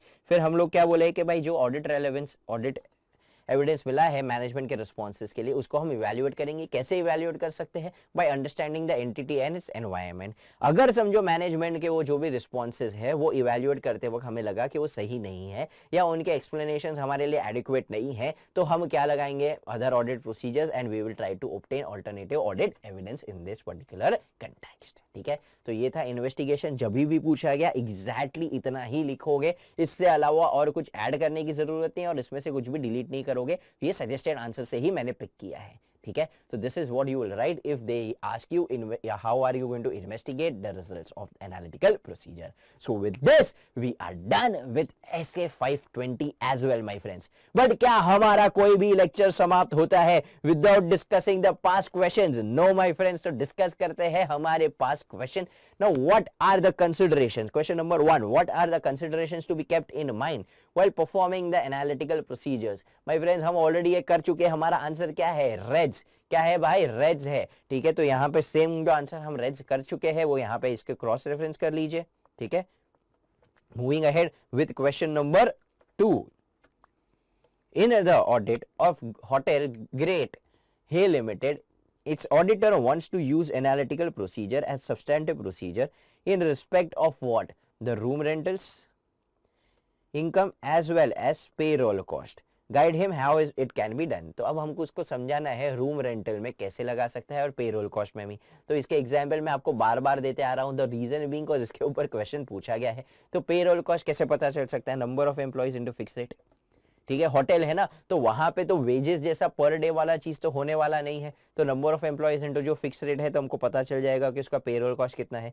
When it comes to room rental, तो जो हम हमेशा बोलते थे नंबर ऑफ रूम्स इनटू क्या करेगा? टैरिफ इनटू क्या करेगा? Occupancy rate. तो उसे पता चल जाएगा कि उसके रूम रेंटल इनकम कितनी है। ठीक है, तो इसके आगे पीछे आपको मीनिंग लिखना पड़ेगा और सब कुछ लिखना पड़ेगा, but this are the main context. अगर आप देखोगे यहाँ पे एकदम स्टैंडर्ड से नहीं पिक किया गया है। They have asked you an example, how will you apply this particular standard. ठीक है, तो this was an application based question. This was an application based question. ठीक है, इंपॉर्टेंट मार्क करना इसको, एक बार के लिए नोट्स में इसको इनकॉर्पोरेट भी कर दीजिएगा। Moving ahead to question number 3। The reliability of data is influenced by its source and nature and its dependence on the circumstances under which it is obtained. Accordingly, what are the relevant criteria? What are the relevant criteria which determine whether data is reliable for the purpose of designing substantive analytical procedure? तो अब इसका भी answer हम कर चुके हैं। हमको इसमें क्या करना है? What are the extent of reliance, और आंसर क्या था भाई? NSC। अगर आपको याद हो, छोटा सा आंसर था। कभी भी आपको पढ़ाते वक्त बोला था कि भाई ये बहुत छोटा सा चिंदी सा है, इनफैक्ट शायद टेक्स्ट बुक में भी आपको नहीं मिलेगा, बट इसके ऊपर पास्ट में क्वेश्चन आया हुआ है। ठीक है, तो यहाँ पे हमें कौन सा आंसर लिखना है? हमारा NSC। क्या लिखना है भाई? हमारा NSC। Moving ahead with question number 4. In the audit of DEF Limited, the auditor had made use of certain analytical procedures with regard to the key data in the statement of P&L. The results obtained showed inconsistency with other relevant information. समझ रहे हो क्या दिख रहा है यहाँ पे? Inconsistency. State the course of action that the auditor should take to ensure that the ROMS would be contained at a low level of fixed as materiality level. मतलब अब यहाँ पे हमें कौन सा आंसर लिखना है? इन्वेस्टिगेशन। हम इन्वेस्टिगेशन करेंगे, उसमें 2 पॉइंट हमने देखे थे। सबसे पहले हम क्या करेंगे? We will inquire the management, और हम क्या लगाएंगे? Other audit procedures. क्या लगाएंगे? Other audit procedure. तो लास्ट आंसर जो भी हम लोग ने डिस्कस किया, exactly you are suppose to write. Please उसमें कुछ भी चेंज मत करना। उसके बाद नीचे जो 2 पैराग्राफ्स दिए हैं उसको भी लिखना होगा। ठीक है, उसके बिना मार्क्स नहीं मिलेंगे। तो please please please write it in exact manner that we have discuss. So with this we are done with SA 520 my friends. कोई भी शक हो, कोई भी डाउट हो तो प्लीज मैसेज कीजिए। उसको अच्छे से हमारी जो क्वेश्चन डाउट बुक है उसमें नोट डाउन कीजिए, एंड जब भी आपको मैसेज करने की इच्छा हो, जब भी डाउट हो, मैसेज कीजिए। I will try my best to reply maximum within 24 hours. ठीक है my friends, so let us move ahead with our discussion of what SA 560 that is subsequent events. क्या होता है ये subsequent event as per SA 560? तो subsequent event 2 हिस्सों में बांटा जाता है। सबसे पहले to the events occurring between the date of financial statement. ठीक है, डेट ऑफ फाइनेंशियल स्टेटमेंट मतलब 31st ऑफ मार्च। क्या भाई? 31st of March and the date of the auditors report. तो ऑडिटर्स रिपोर्ट जब तक होता है उसके पहले, ठीक है। तो यूजुअली हम रिपोर्ट मैक्सिमम कब तक दे सकते हैं, 30 सितंबर, बट लेकिन उसके बीच में कभी भी हम दे सकते हैं। तो भाई जो भी इवेंट्स अकर होती है between the date of financial statement and the date of auditors report, उसे हम क्या कहते हैं भाई, सब्सिक्वेंट इवेंट। क्या भाई, उसे हम क्या कहते हैं, सब्सिक्वेंट इवेंट। तो 31 मार्च से ऑडिट रिपोर्ट के बीच में जो भी इवेंट्स हुए उसको हम क्या कहेंगे, सब्सिक्वेंट इवेंट। अरे इन अ वे तो ये ऑलरेडी आप उसे पढ़ चुके हो AS4 में। तो दो तरीके की चीज़ें होती है, या तो ये क्या हो सकती है, एडजस्टिंग हो सकती है, या तो ये क्या हो सकती है भाई, नॉन एडजस्टिंग हो सकती है। अरे एडजस्टिंग मतलब क्या भाई, अगर समझो एक डेटर था वो इंसॉल्वेंट हो गया, तो अगर डेटर था वो इंसॉल्वेंट हो गया बिटवीन दिस पीरियड, तो ये एक एडजस्टिंग इवेंट हो जाएगी, हमें प्रोविजन क्रिएट करनी पड़ेगी, ठीक है। तो we will have to account, अगर ये एडजस्टिंग है तो हमें इसे क्या करना पड़ेगा, account. But let us say कि भाई क्या हो गया, एक फायर अकर हो गई, तो it is not an adjusting event, but लेकिन इसके बारे में हमें क्या देना पड़ेगा, डिस्क्लोजर। तो भाई events occurring between the date of financial statement and the date of auditors report is nothing but a subsequent event. ये दो टाइप के होते हैं, type 1 event and type 2 event. Type 1 event is nothing but your adjusting event and the type 2 event is nothing but a non adjusting event. तो adjusting event के लिए हम क्या करेंगे, अकाउंट करेंगे, एंड नॉन एडजस्टिंग के इवेंट के लिए हम क्या करेंगे भाई, इसे डिस्क्लोज करेंगे। बट उसके लिए हमें क्या करना है, how to identify such events, हम देखेंगे आगे वाले नेक्स्ट आंसर में कि हमें क्या करना है, व्हाट इज इंक्वायर IMP। साथ ही साथ what is a subsequent event, facts. क्या भाई, facts which become known to the auditor after the date of the auditors report. तो ऑडिट रिपोर्ट के बाद आने वाली कोई भी चीज जो ऑडिटर को पता चलती है उसे भी हम क्या कहेंगे, सब्सिक्वेंट इवेंट। तो facts which become known to the auditor when after the date of auditors report. तो इन शॉर्ट कोई एंड डेट डी नहीं है, ऑडिट रिपोर्ट के बाद जब भी तुमको कोई फैक्ट पता चलता है जो तुम्हें अगर पहले पता होता और तुम अपना ओपिनियन मॉडिफाई करते, तो इसे हम क्या कह देते भाई, सब्सिक्वेंट इवेंट। तो जो भी फैक्ट आपको बाद में पता भी चला even after your audit report is also going to be your subsequent event. अब सबसे पहले हम इसके ऊपर फोकस करते हैं कि भाई जो भी इवेंट्स ओकर हुई है between the date of financial statement and the date of auditors report, जो AS4 के अंदर भाई गिरती है, उसके लिए हमें क्या करना है। तो हाउ विल वी आइडेंटिफाई, सी हमारा ऑडिटर का काम इन SA 560 क्या है कि क्या सारे के सारे सब्सिक्वेंट इवेंट आइडेंटिफाई हो गए और क्या वो सही तरह से अकाउंट किए गए हैं एंड सही तरह से डिस्क्लोज किए गए। तो भाई इन केस ऑफ AS4 हम क्या करेंगे, वी विल इंक्वायर IMP। सबसे पहले will inquire the management and those charge with governance, कि बताओ ऐसी कोई सब्सिक्वेंट इवेंट हुई है क्या भाई जिसके वजह से फाइनेंशियल स्टेटमेंट के ऊपर इंपैक्ट आ सके। तो हम क्या पूरे करेंगे भाई, इंक्वायर करेंगे सीधा किसको, मैनेजमेंट से। Then what we can do is we can read the interim financial statement। interim financial statement आपको समझता है जो क्वार्टरली फाइनेंशियल स्टेटमेंट बन चुके हैं, जो एकदम लेटेस्ट, क्या जो एकदम लेटेस्ट इंटरिम फाइनेंशियल स्टेटमेंट होंगे, मैं उससे भी पढ़ सकता हूँ, उसमें भी मुझे पता चल सकता है भाई कोई सब्सिक्वेंट इवेंट अकर हुई है कि नहीं हुई है। तो I can read the latest interim financial statement. M से I can read the minutes if any. क्या I can do what? I can read the minutes, if any, of meetings of the shareholders, management and those charged with governance that have been held after the date of the financial statements and inquiring about the matters discussed। So in short मैं क्या कह रहा हूँ कि अगर समझो हमारा financial statement समाप्त हो गया, ठीक है, 31 मार्च आ गया, उसके बाद शेयर होल्डर्स की जो मीटिंग हुई, मैनेजमेंट की जो मीटिंग हुई, दोस्त चार्ज विद गवर्नेंस की जो मीटिंग हुई, उसकी जो मिनट से डेवलप हो गया, I am sure everyone sitting here understands what is a minute. तो मैं वो मिनट रीड करूंगा और उससे भी मुझे पता चल सकता है क्या कोई एक सब्सिक्वेंट इवेंट अकर हुई है कि नहीं हुई है। तो I will read the minutes. But ऐसा भी हो सकता है कि कोई मीटिंग हुई है जिसके अब तक मिनट्स अवेलेबल नहीं है। क्या हर एक मीटिंग के मिनट्स रातों रात बन जाते हैं क्या? नहीं। तो we obviously give some time to the company. तो भाई अब ऐसी मीटिंग हो चुकी है जिसकी मिनट्स अवेलेबल नहीं है, तो उसके लिए मैं जाके डिस्कस कर सकता हूं कि बताओ इस मीटिंग में क्या क्या डिस्कस हुआ, उससे भी मुझे पता चल सकता है एक सब्सिक्वेंट इवेंट हुआ है कि नहीं हुआ है। Lastly P। अब सब लोग क्या मानते हो कि भाई ये जो सब्सिक्वेंट इवेंट आइडेंटिफाई करने का काम है वो मेनली किसकी रिस्पॉन्सिबिलिटी है? मैनेजमेंट। बिकॉज भाई मेनली फाइनेंशियल स्टेटमेंट भाई ट्रू एंड फेयर है, सही तरह से बने हैं, ये जिम्मेदारी तो मैनेजमेंट की है। तो management will have to identify a subsequent event and account for it and disclose for the same.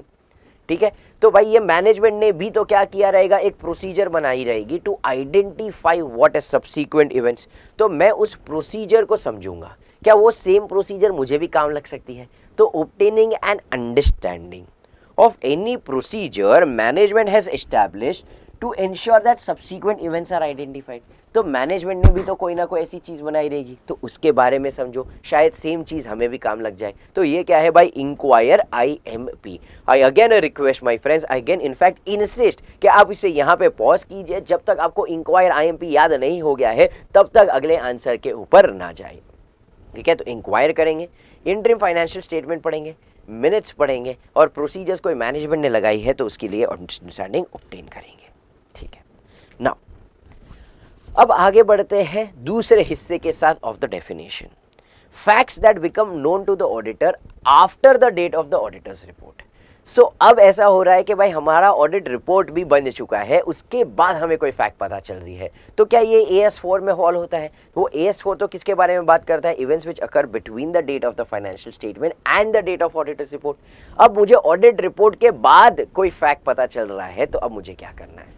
अब इसमें भी दो बातें हो जाएगी, या तो हम AGM की नोटिस इशू कर चुके हैं, क्या भाई AGM की नोटिस इशू कर चुके हैं, या तो AGM की नोटिस इशू करना बाकी है। What do you mean bye before issuing the AGM notice? क्या ये फाइनेंशियल स्टेटमेंट और ऑडिट रिपोर्ट पब्लिक को एट लार्ज दे दिया गया है? क्या उनके हाथ में ये चीज़ चली गई है? नहीं। अगर मैंने AGM की नोटिस दे दी होती तो मैं ऑलरेडी ये सारी चीज़ें यूजर्स को भेज देता।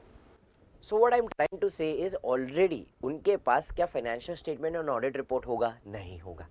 तो मैं मैनेजमेंट को बोल सकता हूं कि प्लीज अमेंड कीजिए फाइनेंशियल स्टेटमेंट। तो भाई दो बातें हो जाएगी, या तो मैनेजमेंट अमेंड करेगा if it is possible by law and regulation to do so, या तो मैनेजमेंट इनकार कर देगा, नहीं हम अमेंड नहीं करेंगे फाइनेंशियल स्टेटमेंट। अब मैं जो यहाँ पे डिस्कस करने जा रहा हूँ प्लीज शांति से सुनिएगा, बिकॉज ये एक पूरे से चार्ट में आधे से ज्यादा स्टैंडर्ड कवर हो जाएगा। अब मुझे बताओ, अगर समझो मैनेजमेंट अमेंड करता है तो क्या मुझे रिपोर्ट रिवाइज करने की ज़रूरत है? डेफिनेटली यस, रिपोर्ट रिवीजन की ज़रूरत है।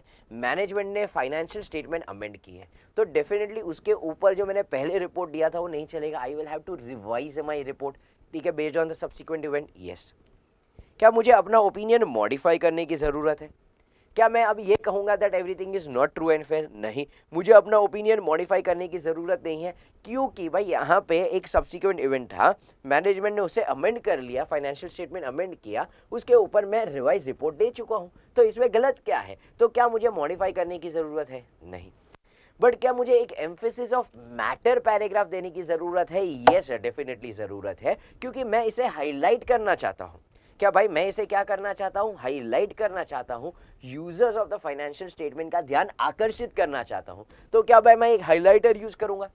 अरे क्या भाई मैं वहां पे एक हाईलाइटर यूज करूंगा? तो क्या पॉसिबल है कि वहां पे मैं ऑडिट रिपोर्ट में क्या यूज करूं? एक हाईलाइटर यूज करूं? नहीं my friends, definitely it is not possible. तो मैं उसे कहां पे लिख सकता हूं? एम्फेसिस ऑफ मैटर पैराग्राफ में। तो मैं क्या कर सकता हूं? एक emphasis of matter paragraph definitely यहां पे ऐड कर सकता हूं। फिर क्या मैं एक अदर मैटर पैराग्राफ यूज कर सकता हूँ? यस, मैं अदर मैटर पैराग्राफ भी यूज कर सकता हूँ। भाई अगर समझो कोई भी चीज ऑडिटर को बतानी है इन कंटेक्स्ट ऑफ ऑडिट, या ऑडिटर्स रिस्पॉन्सिबिलिटी, या तो ऑडिटर्स रिपोर्ट, तो अगर ये तीन चीज़ के बारे में अगर कभी भी ऑडिटर को कोई ज़्यादा चीज़ें बतानी है यूजर्स को for better understanding of this three things, तो मैं उसे कहाँ पे दूंगा? अदर मैटर पैराग्राफ में। तो यहाँ पे हमें किसके बारे में बताना है? ऑडिट रिपोर्ट के बारे में, कि हमने एक क्या दिया हुआ है? Revised audit report. तो मैं क्या इंक्लूड कर सकता हूँ? एक अदर मैटर पैराग्राफ। क्या इंक्लूड कर सकता हूँ भाई? एक other matter paragraph. But now let us say कि मैनेजमेंट ने रिफ्यूज कर दिया कि नहीं, हम फाइनेंशियल स्टेटमेंट्स को अमेंड नहीं करेंगे, तो क्या रिपोर्ट रिवीजन करने की ज़रूरत है? यस, रिपोर्ट रिवीजन करने की ज़रूरत है। बट मुझे बताओ, क्या मॉडिफाई करने की ज़रूरत है? यस, इस बार हमें मॉडिफाई करने की भी ज़रूरत है। क्या इस बार हमें मॉडिफाई करने की भी ज़रूरत है? क्यों ज़रूरत है? Because now everything is not true and fair, I might have to give a qualified or an adverse opinion, क्योंकि एक सब्सिक्वेंट इवेंट था जिसे मैनेजमेंट को अमेंड करके फाइनेंशियल स्टेटमेंट डालना चाहिए था, पर मैनेजमेंट ने ये नहीं किया। तो yes, in this case I will issue a modified opinion. But मेरे को बताओ, क्या एक एम्फेसिस ऑफ मैटर पैराग्राफ डालने की ज़रूरत है? नहीं, क्योंकि ये सारी चीज़ें मैं ऑलरेडी कहाँ पे डाल चुका रहूँगा? भाई बेसिस फॉर मॉडिफाइड ओपिनियन में, ठीक है। तो जो मैं बेसिस लिखूंगा उस बेसिस में क्या कर सकता हूँ, ये सारी चीज़ें वहाँ पे लिख सकता हूँ।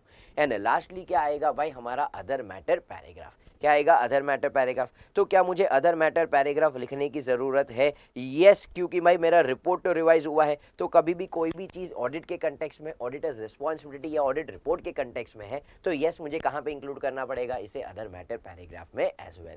तो मैं कौन सा पैराग्राफ यूज़ कर सकता हूँ यहाँ पे, other matter paragraph as well I can use. समझ रहे हो? तो क्या है भाई, अगर if it is before issue in the AGM, तो भाई दो चीज़ें हो सकती है, या तो मैनेजमेंट अमेंड करेगा या तो नहीं करेगा। करेगा तो क्या करना है, नहीं करेगा तो क्या करना है, we have already discussed. But now let us say कि भाई एजीएम की नोटिस जा चुकी है, या भाई एजीएम की नोटिस जा चुकी है, तो भाई शहर में हर एक इंसान को पता है कि भाई रिपोर्ट में क्या था, फाइनेंशियल स्टेटमेंट में क्या था। तो अब ऑलरेडी वो चीज़ें जा चुकी है, तो जो सारी चीज़ें मैं यहाँ पे कर रहा था वो मेरे लिए शायद पॉसिबल नहीं होगी। तो if amendments are not possible, देखो अगर अमेंडमेंट कर सकते हो तो वेरी गुड, अगर मैनेजमेंट इसे क्या कर सकता है, अमेंड कर सकता है तो very good. But if it is not possible, ठीक है भाई, in case it is not possible as in case of an LLP, तो फिर हम क्या करेंगे, we will take appropriate action. If the management does not inform the users, अगर management ने ही क्या कर दिया भाई, इन्फॉर्म कर दिया, देन इन दैट केस मुझे और कुछ करने की ज़रूरत नहीं है। बट अगर मैनेजमेंट नहीं करता है तो भाई मुझे स्टेप्स लेने पड़ेंगे, अप्रोप्रिएट एक्शंस लेनी पड़ेगी। क्या कर सकता हूं मैं आके डिस्कस कर सकता हूं इस मैटर को एट द एजीएम, या तो फिर मैं क्या इशू कर सकता हूं, एक पब्लिश नोटिस। तो पब्लिक नोटिस हम लोग ने देखा था सत्यम के स्कैम में, भाई सत्यम स्कैम में जब 8 साल पुरानी चीज़ें बाहर निकली थी, तो पीडब्ल्यूसी ने भाई वहाँ पे एक पब्लिक नोटिस इशू कर दी थी कि हमारे पहले साल वाले ओपिनियंस के ऊपर भरोसा ना किया जाए, ठीक है। तो हम क्या कर सकते हैं, पब्लिक नोटिस भी दे सकते हैं। तो ये क्या था, if it is after issuing the AGM notice and if the amendment is not possible, तो हम क्या लेंगे भाई, अप्रोप्रिएट एक्शन। बट ये सारे अप्रोप्रिएट एक्शन हम तभी लेंगे जब मैनेजमेंट ने कुछ नहीं किया। अगर मैनेजमेंट ही इन्फॉर्म कर देता है, फॉर एग्जाम्पल मैनेजमेंट ने ही एजीएम में सारी चीज़ें इन्फॉर्म कर दी, तो बात अलग है, तो हमें ये सारी चीज़ें करने की ज़रूरत नहीं है। बट अगर मैनेजमेंट नहीं करेगा तो डेफिनेटली ये सारी चीज़ें हम करेंगे, ठीक है। अब हम देख रहे हैं कि भाई मैनेजमेंट से जब भी हम पूछताछ करेंगे कि कोई सब्सिक्वेंट इवेंट है कि नहीं है, तो हम क्या करेंगे। हम लोग ने बात की थी कि हम क्या करेंगे भाई, इंक्वायर आईएमपी। तो इंक्वायरी में हम क्या इंक्वायरी करेंगे, अरे इसके ऊपर भी स्पेसिफिक सवाल आया हुआ है कि what are the inquiries that you can do to the management for identifying a subsequent event. तो हम बात कर रहे हैं कि जब हम इंक्वायरी की बात कर रहे हैं तो हम क्या पूछताछ करेंगे मैनेजमेंट से। तो हम पूछताछ करेंगे CSNCA केयर के बारे में। अरे हम पूछताछ करेंगे CSNCA केयर के बारे में। तो सबसे पहले whether new commitments, borrowings or guarantees have been entered into, क्या हम लोग ने नई कमिटमेंट्स ली है, नए बोरोइंग्स आए हुए हैं। फिर बाद में क्या is there any sale or acquisition of assets have occurred or as plan, ठीक है। सारे बेसिक इंक्वायरीज है, ठीक है, you all are already aware about it. But लेकिन मैं यहाँ पे डिस्कस कर रहा हूँ कि एग्जाम में क्वेश्चन आ गया तो अब क्या लिख के आ सकते हो। फिर whether there have been any increase in the capital or issuance of debt instruments such as issue of new shares, debentures or agreement to merge or liquidate has been made or is planned. फिर उसके बाद next A से whether there are any unusual accounting adjustments that have been made or are contemplated. फिर next C से whether there have been changes, any development regarding the contingencies, मतलब अगर हमारे ऊपर ऑलरेडी कोई केस चल रहा था, it was a contingent liability, क्या वहाँ पे कोई डेवलपमेंट हुआ है। फिर ए से whether any events have occurred or have likely to occur that will bring into question what the appropriateness of the accounting policies, तो जो accounting policies है क्या वो appropriately है, अप्लाई की गई है, वहाँ पे क्या कोई सवाल उठे हुए हैं। फिर आर से we will see whether there is a recoverability of asset is possible or not possible. If recoverability is not possible तो शायद हमें provision create करनी पड़े। And lastly, whether any events have occurred that are relevant to the measurement of what estimates or provision made in the financial statement. समझो भाई Samsung ने बनाया था कि भाई out of the total phones that sell maximum 7% will come to claim of warranty. But लेकिन note 7 के बाद चीज़ें चेंज हो चुकी है, इतने सारे बैटरीज ब्लास्ट हो रहे थे, in fact they had to recall almost every single piece. तो भाई वहाँ पे उस साल में उनकी क्या हो जाएंगे, एस्टिमेट चेंज हो जाएंगे। तो क्या ऐसी कोई चीज़ हुई है कि नहीं हुई है। तो this was a basic answer, ठीक है, जिसके मैं इन डिटेल में नहीं गया हूँ। आप प्लीज़ इसे क्या करो, एक बार यहाँ से रेफर करो। But still if there is a student जिसको ये सारी चीज़ें नहीं आती है, जो शायद पहली बार ही ऑडिटिंग पढ़ रहा है या किसी ने हमारे लेक्चर्स पहले नहीं देखे हुए हैं, तो you can purchase this single chapter as well from the website. तो ये ऐसा ज़रूरी नहीं है आपको सारी की सारी चीज़ें बाई करनी है। वी हैव एन ऑप्शन कि आप सिर्फ और सिर्फ क्या कर सकते हो, यू कैन गो ऑनलाइन और ऑनलाइन jkshah.com क्लासेस एंड उसके ऊपर आप सजा के क्या कर सकते हो, एक सिंगल चैप्टर जिसमें भी आपको दिक्कत है वो भी जाके बाई कर सकते हो, फास्ट ट्रैक या full course whatever based on the time that you have considering your May 21 student. तो मैं आपको फास्ट ट्रैक सजेस्ट करूंगा।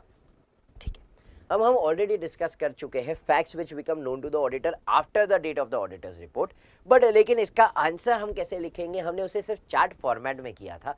Now how are we going to approach if the same question is asked in the exam, हम इसे किसी तरह से लिखेंगे। तो facts which become known to the auditor after the date of the auditors report but before the financial statements are issue. तो भाई usually तो हमारी कोई जिम्मेदारी नहीं है, बिकॉज भाई हमने ऑडिट रिपोर्ट दे चुके हैं, हमारी जिम्मेदारी समाप्त हो चुकी है। बट लेकिन अगर इस इवेंट की वजह से, इस सब्सिक्वेंट इवेंट की वजह से या इस फैक्ट की वजह से अगर मुझे लगता है कि अगर ये फैक्ट मुझे पहले पता होता मेरे ऑडिट रिपोर्ट देने से पहले, तो शायद मैं अपना ऑडिट रिपोर्ट क्या कर देता, अमेंड कर देता। देन इन दैट केस मैं क्या करूँगा, मैं भाई दिया करूँगा। क्या करूँगा भाई, दिया करूँगा। सबसे पहले क्या करूंगा भाई, दिया करूंगा, मतलब सबसे पहले discuss the matter with the management and where appropriate discharge with governance. ठीक है, उनके साथ जाके मैं क्या करूंगा, डिस्कस करूंगा। I say what will I do, inquire how the management intends to address the matter in the financial statement. तो मैनेजमेंट इसे कैसे डील करने वाला है, ठीक है, उसे कैसे डिस्क्लोज करने वाला है, अकाउंट करने वाला है, what ever it may be. And lastly I will see weather the financial statements need what amendment. तो पहले मैंने उनसे डिस्कस किया, फिर बाद में मैंने उनसे इंक्वायर की कि आप इसे कैसे डील करने वाले हो, एंड लास्टली मैं चेक करूंगा क्या अमेंडमेंट की ज़रूरत है कि नहीं है। ठीक है, तो ये क्या था भाई, अगर समझो हमें कोई फैक्ट्स पता चला तो अब हम क्या करेंगे, हम क्या करेंगे भाई, दिया करेंगे। तो प्लीज़ प्लीज़ प्लीज़ आगे बढ़ने से पहले पॉज कीजिए और रिपीट कीजिए दिया क्या था, क्योंकि अगर आप इसे याद नहीं रख रहे हो, सिर्फ देख के लेक्चर में जा रहे हो, तो आपको दिया नहीं, एग्जाम में जाते वक्त दुआ की ज़रूरत पड़ेगी। तो please my friends keep revising. Now if the management amends the financial statement, तो ऑडिटर क्या करेगा, क्या if the management amends the financial statement तो ऑडिटर क्या करेगा, तो carry out the procedures necessary in the circumstances on the amendment. ठीक है, तो मुझे शायद रिपोर्ट रिवाइज करना पड़ेगा, एम्फेसिस ऑफ मैटर पैराग्राफ डालना पड़ेगा, अदर मैटर डालना पड़ेगा। ऑल्सो जो भी उन्होंने अमेंडमेंट किया है मेरे को उसके ऊपर अभी ऑडिट प्रोसीजर्स लगानी पड़ेगी। अब मुझे बताओ, क्या मैं सारी की सारी चीज़ें वापस चेक करूँगा क्या? अरे नहीं ना। अगर समझो कोई एक सब्सिक्वेंट इवेंट आया है, मैं बाकी सारी चीज़ों के ऊपर ऑडिट प्रोसीजर लगा के ऑडिट रिपोर्ट दे चुका हूँ। अब कोई एक अमेंडमेंट आया है, एक पर्टिकुलर सब्सिक्वेंट इवेंट आया है, तो मैं अपनी ऑडिट प्रोसीजर सिर्फ और सिर्फ उसी अमेंडमेंट के ऊपर लगाऊंगा। So carry out the audit procedures necessary in the circumstances unless prohibited by law and regulation. Extend audit procedures to such events up to the date of the new auditor's report. ठीक है, तो नए report आने तक मैं क्या करूंगा, उसके ऊपर अपना ऑडिट प्रोसीजर्स लगाऊंगा। Lastly provide a new audit report on the amended financial statement. The new auditor's report shall not be dated earlier than the date of approval of the amended financial statement। तो भाई amended financial statement जब आए उसके बाद ही मेरा क्या हो सकता है, ऑडिट रिपोर्ट। लेट अस से 31 ऑफ मार्च 20 को मेरे फाइनेंशियल ईयर समाप्त हुए, मैंने अपना रिपोर्ट दिया था लेट अस से 25 ऑफ जून को। कब दिया था, 25 ऑफ जून को। ठीक है, डेट्स एंड इवेंट्स के ऊपर ध्यान रखिए। ठीक है, ये मैंने अपना ऑडिट रिपोर्ट दे दिया। फिर हमें कोई फैक्ट पता चला लेट अस से ऑन 29 ऑफ जून को। कब फैक्ट पता चला, 29 ऑफ जून को।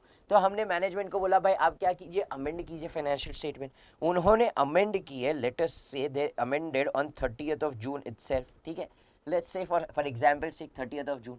अब जो मेरा ऑडिट रिपोर्ट है वो 30th जून से पहले नहीं हो सकता।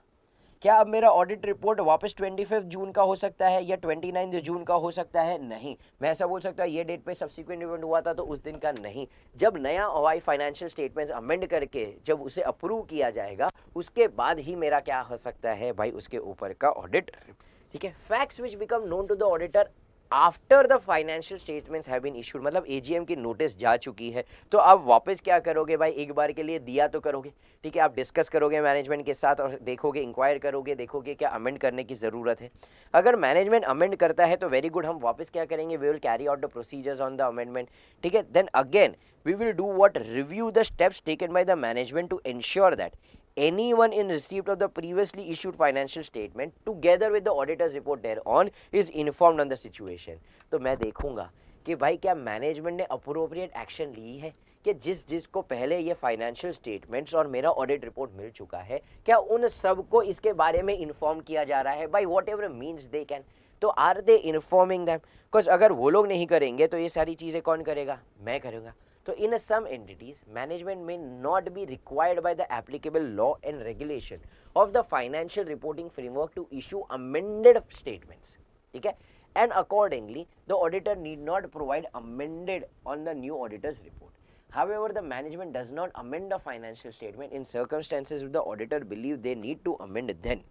मतलब काफ़ी सारे लॉ एंड रेगुलेशन नहीं कहते कि अमेंड करने की ज़रूरत है, तो कोई प्रॉब्लम नहीं. इसलिए तो हमने वहाँ पे लिखा था इफ़ पॉसिबल. अरे वहाँ पे इसलिए तो हमने क्या लिखा था? इफ़ पॉसिबल ब्रैकेट में अमेंड करना. बट अगर समझो कोई लॉ एंड रेगुलेशन मना करता है और मैनेजमेंट ने नहीं किया तो ठीक है, उसके ऊपर हम भी ऑडिट रिपोर्ट नहीं देंगे. बट अगर हमें ऐसा लगता है कि नहीं इस सर्कमस्टेंस में मैनेजमेंट को अमेंड करना ही चाहिए था, तो इन दैट केस ऑडिटर क्या करेगा? If the auditor has not yet been provided to the entity, ठीक है, मतलब अब तक हमने ऑडिट रिपोर्ट प्रोवाइड नहीं किया है, तो ऑडिटर सीधा का सीधा क्या कर देगा? अपना ओपिनियन मॉडिफाई कर देगा एज पर 705. मतलब हमने अब तक अपना रिपोर्ट नहीं दिया है, ठीक है, और हमें लगता है कि मैनेजमेंट को इसे अमेंड करना चाहिए, तो हम क्या कर देंगे? हमने अपने ओपिनियन को मॉडिफाई कर देंगे. But in case if the auditors report has already been provided to the entity, तो auditor shall notify the management and unless all those charged with governance are involved in the managing, not to issue the financial statement to the third party. मतलब अगर मैं already अपना report दे चुका हूं तो मैं उनको बोलूंगा कि भाई प्लीज इसे थर्ड पार्टी को ना दे दिया जाए जब तक आप फाइनेंशियल स्टेटमेंट में क्या नहीं करते? अमेंडमेंट. देखो अगर मैंने रिपोर्ट ही नहीं दिया तो मैं अपना रिपोर्ट ही मॉडिफाई कर रहा हूं, मेरे को मैनेजमेंट के लिए रुकने की जरूरत ही नहीं है. बट अगर मैं रिपोर्ट दे चुका हूं तो भाई मैं मैनेजमेंट को बोलूंगा पहले आप अपने फाइनेंशियल स्टेटमेंट्स अमेंड कीजिए, फिर ही उससे और मेरे ऑडिट रिपोर्ट को थर्ड पार्टी तक दीजिए. But if the financial statement are nevertheless subsequently issued without the necessary amendment, the auditor shall take appropriate action. तो अगर भाई उसके बाद भी मैनेजमेंट ने थर्ड पार्टीज को ये दे दिया तो अब मैं एज एन ऑडिटर क्या लूंगा? Appropriate action. और अप्रोप्रिएट एक्शन का मैं आपको ऑलरेडी समझा चुका हूँ. क्या कर सकता हूँ मैं? एजीएम में आके डिस्कस कर सकता हूँ, या मैं खुद एक पब्लिक नोटिस दे सकता हूँ जैसे पीडब्ल्यूसी ने किया था इन केस ऑफ सत्यम. तो वो सारे एक्शंस मैं यहाँ पे ले सकता हूँ. If the management does not take the necessary steps to ensure that anyone in receipt of the previously issued financial statement is informed of the situation and does not amend the financial statement in circumstances where the auditor believes they need to be amended, the auditor shall notify the management and those charged with governance. and साथ ही साथ वो क्या लेगा? appropriate action, जो हम वापस already एक बार डिस्कस कर चुके हैं. तो ये क्या था भाई? हमारी प्रोसीजर. क्या ये क्या थी? हमारी प्रोसीजर. बट साथ ही साथ इस स्टैंडर्ड में जब सजेस्टेड आंसर्स आते हैं, पुराने सजेस्टेड आंसर्स भी अगर जब मैं देखता हूँ तो they usually use the format of the answer. तो जब भी ऐसे 560 के ऊपर आता है तो फॉर्मेट ऑफ द आंसर में वो लोग पहले क्या लिखते हैं? व्हाट इज ऐसे 560. तो ऐसे 560 का एक क्या लिख देते हैं वो लोग? मीनिंग, जो हम ऑलरेडी कवर कर चुके हैं क्वेश्चन 1 में.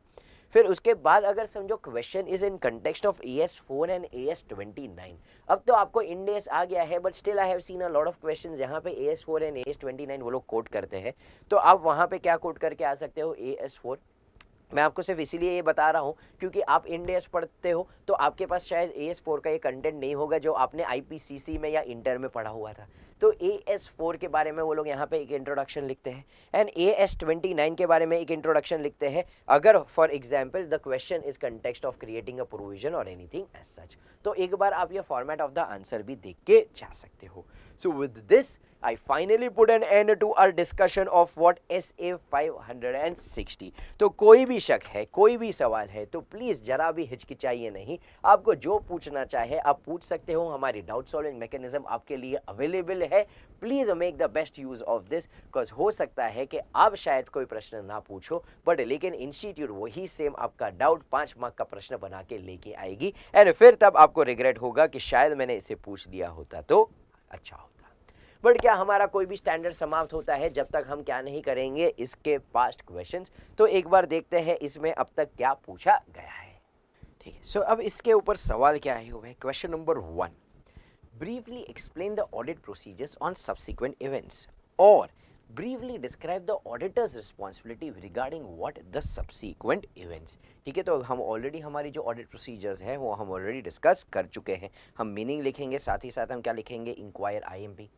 फिर next question number 2, inquiry from management is helpful for the auditor to evaluate the subsequent event. Discuss specific inquiries in reference to SA 560 which might have effect on the financial statement. So in a short यहाँ पे हमें क्या लिखनी है, specific inquiries जो हम कहाँ पे पढ़ चुके हैं भाई, हमारे CS and CA केयर। इसलिए तो मैंने आपको वो वाला पॉइंट बताया था कि इसके ऊपर भी ICI क्या करता है, एक डायरेक्ट क्वेश्चन पूछता है। Next question number 3, a company limited has not included in the balance sheet as on 31st of March a sum of 1.5 crores being amount in arrears of salaries and wages payable to the staff for the last 2 years as a result of successful negotiation which were going on during the last 18 months and concluded on 30th of April. The auditor wants to sign the said balance sheet and give the audit report on 31st of May. The auditor came to know the results of the negotiation on what 15th of May। तो यहाँ पे पूरी चीज़ें दी हुई है, यहाँ पे आपको बेस्ड ऑन दैट फैक्ट्स लिखना है कि क्या ये एडजस्टिंग इवेंट है या एडजस्टिंग इवेंट नहीं है, and which of you all are really aware about. आपको AS4 AS29 मुझसे ज़्यादा बेहतर आता है, तो एक बार आप वो आंसर देख सकते हो। As an auditor of the company comment on the following, वापस एडजस्टिंग नॉन एडजस्टिंग वो फायर ब्रेकआउट वाला है, तो अगेन आई वुड इंसिस्ट कि प्लीज़ एक बार यहाँ पे आप पढ़ लीजिए, ठीक है, because this event will have no impact subject to the satisfaction in respect of non violation of going concern, hence the management is correct. तो एक बार के लिए आई विल रिक्वेस्ट कि प्लीज़ ये सारे जो क्वेश्चंस है एक बार यहाँ से उसे रीड कीजिए। Question number 5 is also going to be a very important question. All this we have already discuss, so unnecessarily मैं आपका टाइम इसके ऊपर बर्बाद नहीं कर रहा हूँ, हम डे डिस्कस कर चुके हैं एंड ये क्रिटिकल रिविजन लेक्चर है। I would like to invest my time where it is required. तो ये सारे क्वेश्चन हम डिस्कस कर चुके हैं। इनफैक्ट क्वेश्चन नंबर 5 का मैंने वहाँ पे एक क्या दिया हुआ है, एक इन डिटेल आंसर भी दिया हुआ है कि आपको इसे कैसे लिखना है, जबकि हम ये सारी की सारी चीज़ें इन्हें ऑलरेडी डिस्कस कर चुके हैं, दिया और सारी चीज़ें जो है। तो answer is from our notes only, but just to show you all के how are you suppose to write the answer. Suggested answer में क्या दिया हुआ है वो यहाँ पे आपको दिया हुआ है, ठीक है। So with this we are done with our discussion of SA 560 as well. शुरुआत करते हैं with SA 570 that is going concern. अब इस गोइंग कंसर्न का मतलब क्या होता है, what do you mean by going concern? तो गोइंग कंसर्न मतलब the company will continue for a foreseeable future, मतलब कंपनी आने वाले सालों में चलती रहेगी। As per AS1 this is one of the fundamental assumptions of accounting. इसके बिना हम अकाउंटिंग ही नहीं कर सकते। तो क्यों भाई, ये एक बेसिक स्तंभ क्यों है, मतलब ये फंडामेंटल प्रिंसिपल क्यों है, इसके ना होने की वजह से क्या फ़र्क पड़ेगा? माय फ्रेंड्स, हम जो भी अकाउंटिंग करते हैं वो यूजुअली कौन से वैल्यू के ऊपर करते हैं, बुक वैल्यूज़ के ऊपर, ठीक है। कॉस्ट माइनस डेप्रिसिएशन जो भी वैल्यू आता है उसको हम क्या कह देते हैं, बुक वैल्यू। बट अगर if the going concern assumption is not valid, तो अब हमें अपनी अकाउंटिंग बुक वैल्यू के ऊपर नहीं, हमें अपनी अकाउंटिंग रियलाइजेबल वैल्यू के ऊपर करनी पड़ेगी। किसके ऊपर? रियलाइजेबल वैल्यू, कि यूजर्स को समझे कि ये असेट्स लिक्विडेट होके कितना पैसा आएगा और हमें कितनी लायबिलिटी सामने पे ऑफ करनी है। तो हम इसे कैसे करेंगे भाई, कौन से बेसिस के ऊपर? रियलाइजेबल वैल्यू के ऊपर। इसलिए हमको एज एन ऑडिटर देखना बहुत ज़रूरी है whether the going concern assumption is appropriate, because if it is not appropriate accounting will not be on the book value and it will be on the realisable value. और अगर समझो entity ने नहीं किया है तो भाई ये तो भाई क्या हो जाएगा भाई, घोर अन्याय हो जाएगा। सारी चीज़ें क्या होनी चाहिए थी, रियलाइजेबल वैल्यू पे नहीं की है तो this will be material and pervasive, आपको एडवर्स ओपिनियन देना होगा। इसलिए ऑडिटर को इसके लिए क्या लगानी पड़ती है, ऑडिट प्रोसीजर। तो अगले 15 मिनट तक यहाँ पे जो डिस्कशन होने वाला है is going to be a very crucial and a very important discussion कि SA 570 में ऑडिटर की जिम्मेदारी क्या है, क्या प्रोसीजर्स वो लगाने वाला है। तो very very very crucial discussion. तो प्लीज़ अगर आप में से कोई थका हुआ है, मरा हुआ है, तो प्लीज़ एक कॉफ़ी पी लीजिए, एक रेड बुल पी लीजिए, whatever you wish to do it, but लेकिन अगले 15 मिनट यहाँ पे पूरा पूरा पूरा ध्यान दिया जाना चाहिए। तो SA 570 क्या कहता है? अब हमारी ऑडिट प्रोसीजर रादर इसमें क्या है, वेदर देर आर इवेंट्स और condition that may cast what significant doubt, क्या भाई वेदर देर आर इवेंट्स और condition that may cast significant doubt on the entity's ability to continue as a going concern. अरे क्या कोई शक है? अरे भाई क्या कोई शक है जिसके वजह से हमें लगता है company might not continue for a foreseeable future? अरे क्योंकि अगर शक ही नहीं है ना, अरे if there is no doubt तो देन दी एंड। अरे हमारा ऐसे 570 के ऑडिट प्रोसीजर्स का भाई दी एंड आ गया, हमें और कुछ करने की ज़रूरत ही नहीं है। So if there is no doubt, if the continues going to continue for a foreseeable future, तो समाप्त, हमारे ऐसे 570 प्रोसीजर्स समाप्त। बट अगर डाउट है तभी तो हमारी प्रोसीजर शुरू होती है। तो अगर डाउट है तो हम सबसे पहले रिक्वेस्ट करेंगे मैनेजमेंट को to perform what? Preliminary assessment. क्या परफॉर्म करने के लिए हम उनसे कहेंगे? एक preliminary assessment about the entity's plan to continue for a going concern. हम उनको बोलेंगे कि भाई पहले आप असेस कीजिए क्या कंपनी चलने वाली है फॉर अ फोरसीएबल फ्यूचर। क्यों? क्योंकि भाई ये तो पहली आपकी जिम्मेदारी है। अगर नहीं चलने वाली है तो रियलाइजेबल वैल्यू के ऊपर फाइनेंशियल स्टेटमेंट बनाना ये आपकी जिम्मेदारी है। Primary responsibility for preparation of financial statement is management responsibility. मैं तो इसे सिर्फ क्या करने वाला हूँ? चेक करने वाला हूँ। तो पहले आप जाके प्रिलिमिनरी असेसमेंट कीजिए। अब दो बातें हो जाएगी। क्या भाई? अब दो बातें हो जाएगी, या तो मैनेजमेंट ने प्रिलिमिनरी असेसमेंट किया या तो मैनेजमेंट ने प्रिलिमिनरी असेसमेंट करने से मना कर दिया। अगर मैनेजमेंट ने प्रिलिमिनरी असेसमेंट करने से मना कर दिया, क्या भाई मना कर दिया, तो हम चले जाएंगे दोष चार्ज विद गवर्नेंस के पास। याद है हमारा बेसिक कंसेप्ट? अब रियलाइज होगा कि क्यों हम लोग ने TCWG के वाले से वाले बेसिक कंसेप्ट क्यों स्टार्टिंग में पढ़ लिए, बिकॉज हर स्टैंडर्ड में ये हमें मिलते रहेंगे। तो हम चले जाएंगे दोष चार्ज विद गवर्नेंस के पास। बस दोष चार्ज विद गवर्नेंस में भी नड़ के खड़ा हुआ है, उसने भी हमें मना कर दिया कि नहीं, हम भी प्रिलिमिनरी असेसमेंट नहीं करेंगे। तो भाई हम क्या करेंगे? तो in that case we might have to modify our opinion as per SA 705, and if it is possible to do so we will withdraw from the engagement। क्या if possible to do so we will withdraw from the engagement। तो हम क्या कर देंगे? अपने opinion को modify as per SA 705, क्योंकि management preliminary assessment नहीं कर रहा। बट लेट अस से मैनेजमेंट प्रिलिमिनरी असेसमेंट करता है, तो हम पहले तो क्या करेंगे? इवैल्यूएट करेंगे कि क्या उनका असेसमेंट सही है। अरे क्योंकि सिर्फ हमारे भाई तसल्ली के लिए उन्होंने बोल दिया नहीं हमने तो प्रिलिमिनरी असेसमेंट कर दिया, तो पहले हम इवैल्यूएट तो करेंगे कि क्या उनका असेसमेंट सही है। नाउ हाउ टू इवैल्यूएट हम वो आगे वाले डिस्कशन में कवर करेंगे, देखेंगे। बट अगर मैनेजमेंट ये प्रिलिमिनरी असेसमेंट परफॉर्म करता है तो दो बातें हो जाएगी। या तो मैनेजमेंट बोलेगा going concern assumption is appropriate, या तो मैनेजमेंट बोलेगा going concern assumption is inappropriate. Appropriate बोला तो ठीक है, बट अगर इनअप्रोप्रिएट बोला तो वापस दो बातें हो जाएगी। अरे हम मैनेजमेंट को बोलेंगे भाई अमेंड द फाइनेंशियल स्टेटमेंट, क्योंकि अब बुक वैल्यू के ऊपर नहीं चलेगा भाई, अब तो किसके ऊपर करना पड़ेगा? रियलाइजेबल वैल्यू के ऊपर। तो दो बातें हो जाएगी, या तो मैनेजमेंट अमेंड करेगा या तो मैनेजमेंट अमेंड करने से इनकार कर देगा। अगर मैनेजमेंट अमेंड कर देता है, मतलब बुक वैल्यू के बदले रियलाइजेबल वैल्यू के ऊपर लेके आता है, तो हम उसे डाल देंगे गोइंग कंसर्न पैराग्राफ में या तो एम्फेसिस ऑफ मैटर पैराग्राफ में। अरे हम इसे डाल देंगे गोइंग कंसर्न पैराग्राफ में या तो फिर एम्फेसिस ऑफ मैटर पैराग्राफ में। बट व्हाट इफ, क्या भाई व्हाट इफ मैनेजमेंट क्या कर देता है भाई? रिफ्यूज कर देता है, इनकार कर देता है। तो अब मैं क्या करूंगा? अपना ओपिनियन मॉडिफाई करूंगा as per SA 705। And my friends, this is material and pervasive.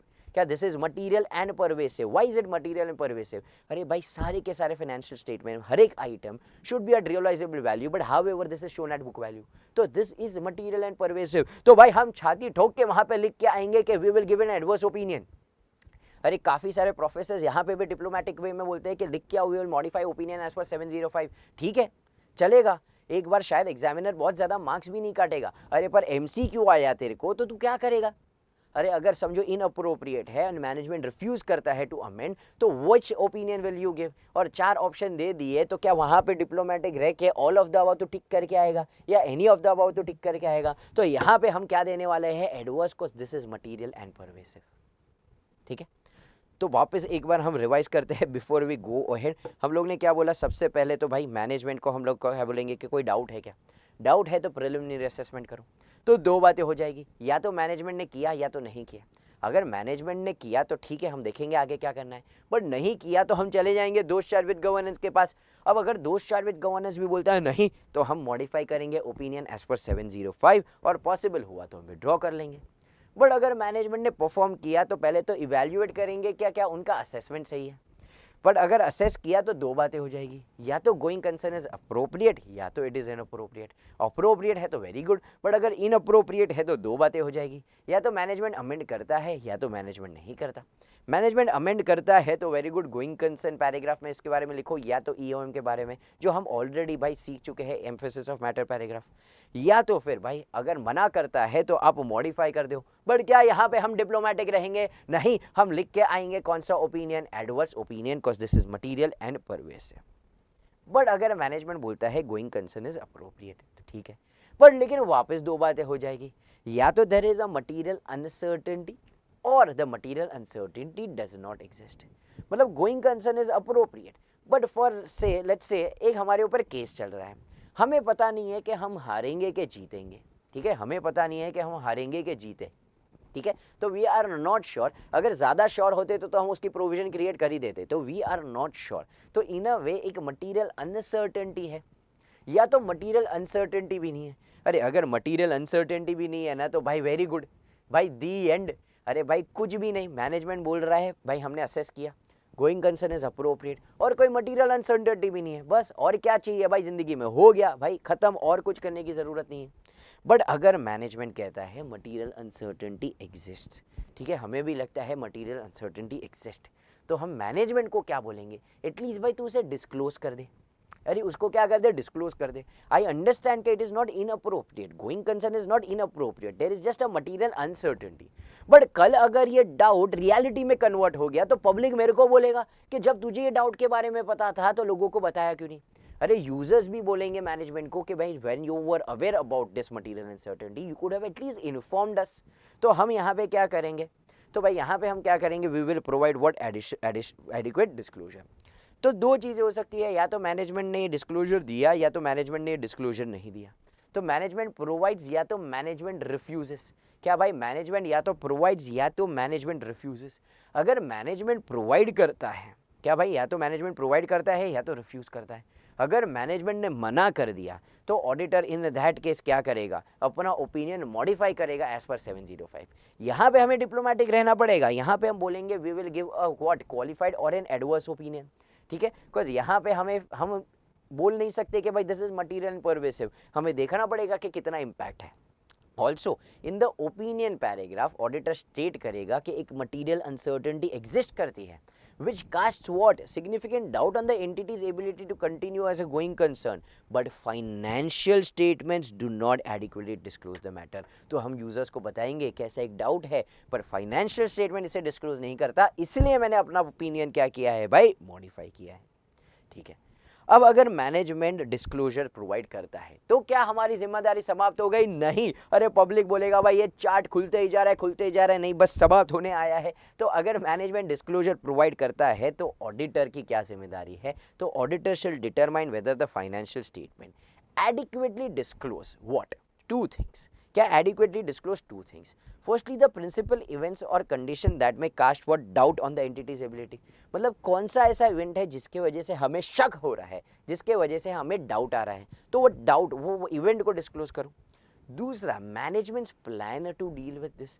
तो जो भी होने वाला है, फॉर एग्जाम्पल समझो ऐसा होने वाला है कि कोई केस आने वाला है, if we are going to lose it, तो भाई हमारे पास कैश पोजीशन क्या है, हम कैसे इसे पे ऑफ करेंगे, या हमारे ऑपरेटिंग प्रॉफिट्स नहीं हो रहे हैं, नेगेटिव कैश फ्लोज है, तो how is the company planning to revive, कैसे कैश इनफ्लोज बढ़ने वाले हैं और आउटफ्लोज कम होने वाले हैं, तो मैनेजमेंट के क्या प्लान है वो भी हम देखेंगे, ठीक है। तो ये मैंने देखा कि भाई ये सही तरह से डिस्क्लोज हुआ है कि नहीं। साथ ही साथ I will disclose clearly that there is a material uncertainty related to the events or conditions that may what cast doubt on the entity's ability to continue as a going concern।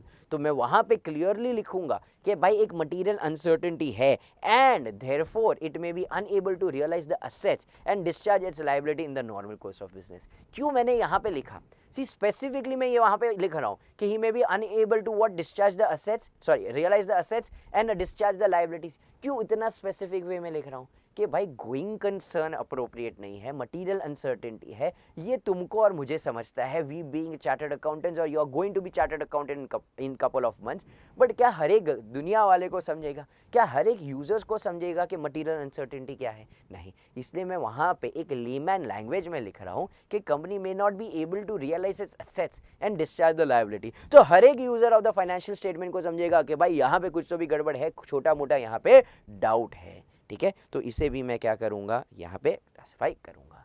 तो ये क्या था हमारे auditors procedure. तो please I insist, आपको आपकी book में summary notes में अच्छी तरह से दिया गया है, इस पूरे के पूरे चार्ट को एक बार अच्छे से रिवाइज कीजिए, फिर ही आगे बढ़े। अब हमें देखना है कि how are we going to evaluate the management assessment. तो मैनेजमेंट ने भाई असेसमेंट किया या तो नहीं किया, कर दिया तो हम सबसे पहले मैनेजमेंट के असेसमेंट को क्या करेंगे, evaluate. So now we are seeing looking at how we be going to evaluate the management assessment. So हमने बोला कि भाई मैनेजमेंट अगर क्या करता है, असेसमेंट करता है, तो हम उसके असेसमेंट को भी इवैल्यूएट करेंगे। तो ऐसा तो नहीं है कि सिर्फ मेरी दिल की तसल्ली के लिए उससे बोल दिया कि भाई हमने असेस कर दिया है।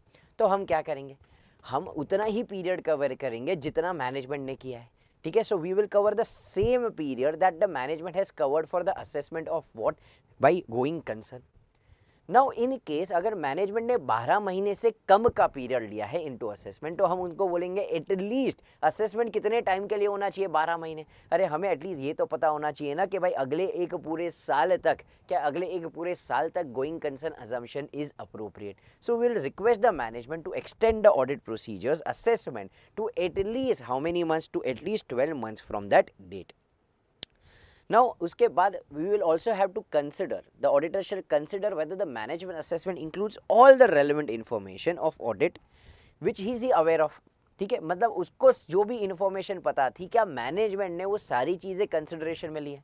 फॉर एग्जांपल उसको पता था कि हमारे ऊपर एक केस चल रहा है, या तो हमारी एक नेट लायबिलिटी पोजीशन है, या हमारे नेगेटिव ऑपरेटिंग कैश फ्लोज है। तो जो भी चीज़ उसे पता थी, क्या वो सारी रेलेवेंट इंफॉर्मेशन मैनेजमेंट ने भी अपने असेसमेंट में यूज़ की है। फिर कोई ऐसी इन्फॉर्मेशन है, क्या भाई कोई ऐसी information, whether the auditor shall inquire of the management as to its knowledge of events and condition beyond the period of management assessment.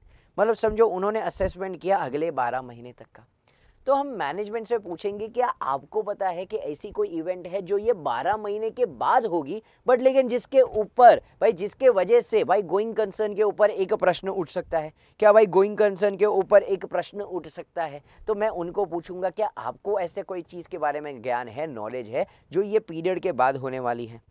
साथ ही साथ हम इवैल्यूएट करेंगे कि मैनेजमेंट के प्लान्स क्या है फॉर फ्यूचर एक्शन, मैनेजमेंट ये सारी चीज़ों को ठीक कैसे करने वाला है। So we will evaluate their future actions, जिसको हम काफ़ी बार कहते हैं उनके मिटिगेटिंग फैक्टर्स, ठीक है। So we will also evaluate what are the mitigating factors. फिर ये सारी चीज़ कंसिडर होने के बाद consider whether additional facts or information have become available since the date on which the management has made the assessment। तो management के assessment करने के बाद क्या हमारे पास कोई ऐसी एडिशनल चीज़ें आई है, कोई एक ऐसी एडिशनल इन्फॉर्मेशन आई है जिसके वजह से वापस एक प्रश्न उठ सकता है भाई कंपनी के गोइंग कंसर्न के ऊपर, तो उसे भी हमें कंसिडर करना चाहिए। फिर अगर मैनेजमेंट ने क्या प्रिपेयर किया है भाई, एक कैश फ्लो स्टेटमेंट, क्या भाई एक कैश फ्लो स्टेटमेंट, एक फ्यूचर कैश फ्लो स्टेटमेंट, एक forecasted cash flow statement, just to show their future actions कि भाई मैनेजमेंट इसे कैसे ठीक करने वाला है। तो इन दैट केस क्या करना चाहिए, सबसे पहले will be doing what, evaluating what the reliability of the underlying data, क्या will be evaluating what, reliability of the underlying data generated to prepare the forecast, ठीक है। तो हम इवैल्यूएट करेंगे कि क्या हमारा अंडरलाइंग डेटा जो है जिसके आधार पे कैश फ्लो बने हैं, क्या वो डेटा सही है। बिकॉज अगर सोर्स डेटा ही गलत है तो डेफिनेटली भाई हमारा का पूरा कैश फ्लो क्या होगा, गलत। साथ ही साथ हम देखेंगे कि भाई जो भी अजम्पशंस उन्हें ले हैं, क्योंकि ये फॉरकास्टेड है तो डेफिनेटली अजम्पशंस तो लेना पड़ेगा, ग्रोथ पीरियड क्या होगा, एक्सपेंसेस क्या होंगे, XYZ थिंग्स, तो काफ़ी सारे अजम्पशंस हमें लेने पड़ेंगे। तो हमें देखना है कि जो भी अजम्पशन उन्हें लिए है क्या उसके लिए एडिक्वेट सपोर्ट है। ऐसा तो नहीं है कि भाई बहुत ज़्यादा फिक्टिशियस ऐसे ही भाई वो लोग ने अजम्पशंस ले लिए, तो अजम्पशन के लिए भी उनके पास क्या होना चाहिए, एडिक्वेट सपोर्ट। वो भी चीज़ें हम क्या करेंगे, चेक करेंगे। बट लेट अस से कि भाई there is a significant delay, ठीक है, there is a significant delay और approval of financial statement by the management and those charged with governance. ठीक है, हम लोग ने देख तो लिया कि भाई उनके पूरे प्रोसेस को हम इवैल्यूएट कैसे करेंगे। अब हम देख रहे हैं कि अगर समझो there is a delay of approval of the financial statement by management and those shall with governance, तो हम क्या करेंगे। तो if the auditor believes that the delay would could be related to events और conditions related to going concern, management इसे approve नहीं कर रहा है जस्ट बिकॉज हमें लग रहा है कि भाई there is something in context of going concern assessment, then in that case auditor क्या करेगा, एडिशनल ऑडिट प्रोसीजर्स परफॉर्म करेगा। क्या करेगा, additional audit procedures to obtain evidence whether the going concern assumption is appropriate or not, तो हम additional audit procedures लगाएंगे। And also we will consider the effect this may have on the auditor's conclusion regarding the existence of material uncertainty, क्या मुझे अपना opinion modify करने की जरूरत है कि नहीं है। ठीक है, तो ये क्या था, अगर मैनेजमेंट अगर डिले करता है। आगे बढ़ते हैं नेक्स्ट क्वेश्चन के साथ, which is actually a very very very frequently asked question कि व्हाट आर द इंडिकेटर्स। ठीक है, ये सिर्फ और सिर्फ इंटर पे नहीं, फाइनल लेवल पे दोनों जगह पे बहुत बार पूछा जाता है कि व्हाट आर द इंडिकेटर्स। तो इंडिकेटर्स को हम 3 हिस्सों में तोड़ते हैं, एक है फाइनेंशियल इंडिकेटर, एक है ऑपरेटिंग इंडिकेटर और तीसरा है अदर इंडिकेटर्स। तो हम सबसे पहले समझते हैं कि what are the financial indicators. तो फाइनेंशियल इंडिकेटर्स मतलब क्या, फोटो कैन वैन। भाई जब भी हमको किसी ने पूछा भाई what are the financial indicators, हम बोलेंगे फोटो कैन वैन। सबसे पहले समझो हमारे पास एक फिक्स्ड टर्म बोरोइंग्स है, ठीक है, विच इज अप्रोचिंग मैच्योरिटी। ठीक है, मतलब जो समाप्त होने आई है, हमें वापस उसे रीपे कर देना पड़ेगा, बट हमें लग नहीं रहा है कि इसे वापस रिन्यू किया जाएगा। समझो हम लोग ने एक 25 करोड़ की एक फिक्स्ड टर्म बोरोइंग ली थी जो समाप्त होने आ रही है, बट लेकिन हमें नहीं लग रहा है कि इसे वापस रिन्यू किया जाएगा, तो बिजनेस में से एक बड़ा सा पैसा चला जाएगा। तो हो सकता है हमारे गोइंग कंसर्न के ऊपर एक प्रश्न उठ जाए, या तो हो सकता है if there are very substantial operating losses, this is also one of the financial indicators के कुछ तो भी गड़बड़ है दया, हो सकता है कंपनी सालों साल तक चल ना सके। Then if you are not able to pay our EMIs, ठीक है, प्रिंसिपल और इंटरेस्ट नहीं पे कर पा रहे हो, तो there is an inability to comply with the terms of loan engagement, तो this is also one of the indicator.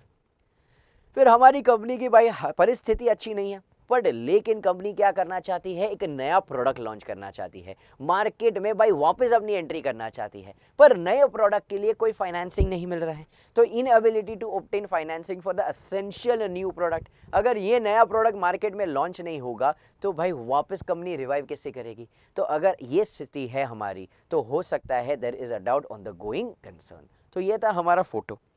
फिर उसके बाद नेक्स्ट सी से क्या आता है, इनएबिलिटी टू पे टू द क्रेडिटर्स। अरे अब हम उधारी नहीं चुका पा रहे, डे टू डे क्रेडिटर्स को नहीं चुका पा रहे, क्या वो लोग हम लोग को गुड्स देंगे ऑन क्रेडिट, नहीं। फिर we have very adverse key financial ratios, हमारे जो की फाइनेंशियल रेशियोज है are not very much in favour of the company. Then we have a net liability position, liabilities are more as compare to our asset. अब तक फिर बाद में हम लोग को भाई क्रेडिटर्स जो थे वो क्या दे रहे थे, उधारी के ऊपर गुड्स दे रहे थे कि 2 महीने बाद पैसे दो, 3 महीने बाद पैसा दो।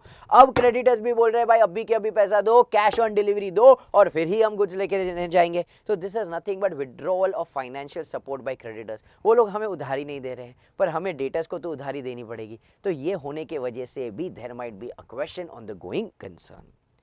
हम डिविडेंड डिक्लेयर कर चुके हैं बट डिविडेंड नहीं पे कर पा रहे, ऐसी कितनी ही कंपनियां होती है कि भाई जो डिविडेंड डिक्लेयर करके नहीं पे कर पाए। तो if there is arrear of dividend that is also an indication that going concern may not be appropriate. And lastly if we have negative operating cash flows, the cash flows itself are very negative, तो we might not be able to revive. तो ये सारे के सारे क्या है, financial indicators that is photo can van. मैं आपको इंसिस्ट करूंगा, जो मैं पहले दिन से बोलते आ रहा हूं, कि आप अगर ये रिकॉर्डेड देख रहे हो तो इसे प्लीज पॉज कीजिए, ये पूरी की पूरी चीज रिवाइज कीजिए और फिर ही आगे बढ़िए। क्या भाई, ये पूरी की पूरी चीज रिवाइज कीजिए फिर ही क्या कीजिए भाई, आगे बढ़िए। तो ये क्या है भाई, फोटो कैन वैन फाइनेंशियल इंडिकेटर्स। अदर इंडिकेटर्स क्या होते हैं भाई, MK सेल। क्या होते हैं भाई, MK सेल। तो सबसे पहले M से management intends to liquidate the entity. तो भाई मैनेजमेंट क्या बोल रहा है कि भाई हम ये एंटिटी को लिक्विडेट करने वाले हैं, कोई भी रीजन की वजह से। हो सकता है भाई वो फॉर्म डिसॉल्व हो रहा है, हो सकता है कि भाई वो लोग के बीच में कॉन्फ्लिक्ट्स आ गए, हो सकता है कि जिस पर्पस के लिए एंटिटी बनाया गया था वो पर्पस समाप्त हो चुका है। तो अगर मैनेजमेंट ही कहता है कि वी इंटेंड टू लिक्विडेट, तो भाई इससे बेहतर इंडिकेशन आपको क्या चाहिए। फिर लॉस ऑफ की मैनेजमेंट पर्सनल विदाउट रिप्लेसमेंट। तो भाई एक KMP जो था हमारे ऑर्गेनाइजेशन का, अब वो नहीं है, अब उसका कोई अच्छा रिप्लेसमेंट भी नहीं मिल रहा है। Let us say for example Tata. Ratan Tata ji के जाने के बाद everyone has a question mark के who will continue, who will fill in his shoes. तो अगर कोई ऐसी कंपनी है उसका केएमपी चला गया और हमें कोई अच्छा रिप्लेसमेंट भी नहीं मिला, तो this will raise the concerns. फिर उसके बाद shortage of important supplies. Let us से हम अपना रॉ मटेरियल मंगा रहे थे भाई पाकिस्तान से। अब इंडिया और पाकिस्तान के बीच में तनाव बढ़ चुका है, ठीक है भाई, वॉर कंडीशंस हो गई है। तो भाई हमारे मोदी जी ने मना कर दिया कि आप ला सकते नहीं हो कोई भी गुड्स पाकिस्तान से। तो हमारी जो सप्लाईज थी, इंपॉर्टेंट सप्लाईज थी, उसकी शॉर्टेज हो गई, हमें लोकली उसका प्रोड्यूस यहाँ पे नहीं मिल रहा है। Then obviously this will raise the questions about the going concern. Labour difficulties, भाई लेबर काम नहीं करना चाहता, भाई लेबर हमें मिल नहीं रहा है, ठीक है, हमें जितना भी पे करे they are not willing to work. काफ़ी बार हमने देखा है फायर क्रैकर इंडस्ट्री में आता है, not a lot of workers are willing to work in that industry because it is hazardous to health. So if there are labour difficulties, labour बोले भाई हमारी मांगे पूरी करो, हमारा पगार बढ़ा के दो, तो lot of times if you do not gate labour तो फिर शायद आपकी कंपनी नहीं चलेगी। एंड लास्टली ई से emergence of a highly successful competitor. Jio से बेटर एग्जाम्पल यहाँ पे क्या होगा, जियो के आते ही कितने लोग बंद हो गए ये आपको पता है, I need not name them. तो भाई if there is a highly successful competitor, yes there will be a lot of shops which will close down. तो ये हमारे थे भाई हमारे ऑपरेटिंग इंडिकेटर्स। लास्ट आता है अदर इंडिकेटर्स। अदर इंडिकेटर्स क्या है भाई, नो PUC। क्या भाई हम क्या बोलेंगे, नो PUC। तो सबसे पहले NSA क्या है, non compliance with statutory requirement. अरे कोई लॉ एंड रेगुलेशन का हम पालन नहीं कर रहे हैं, तो हो सकता है कि भाई हमारी कंपनी को क्या करवा दिया जाए, भाई बंद करवा दिया जाए। हम एनवायरनमेंट पोल्यूट कर रहे हैं, हम चाइल्ड लेबर भी रख रहे हैं, ठीक है, कोई भी लॉ का हम पालन नहीं कर रहे हैं, तो भाई ऑब्वियसली क्या हो जाएगा, कंपनी बंद हो जाएगी।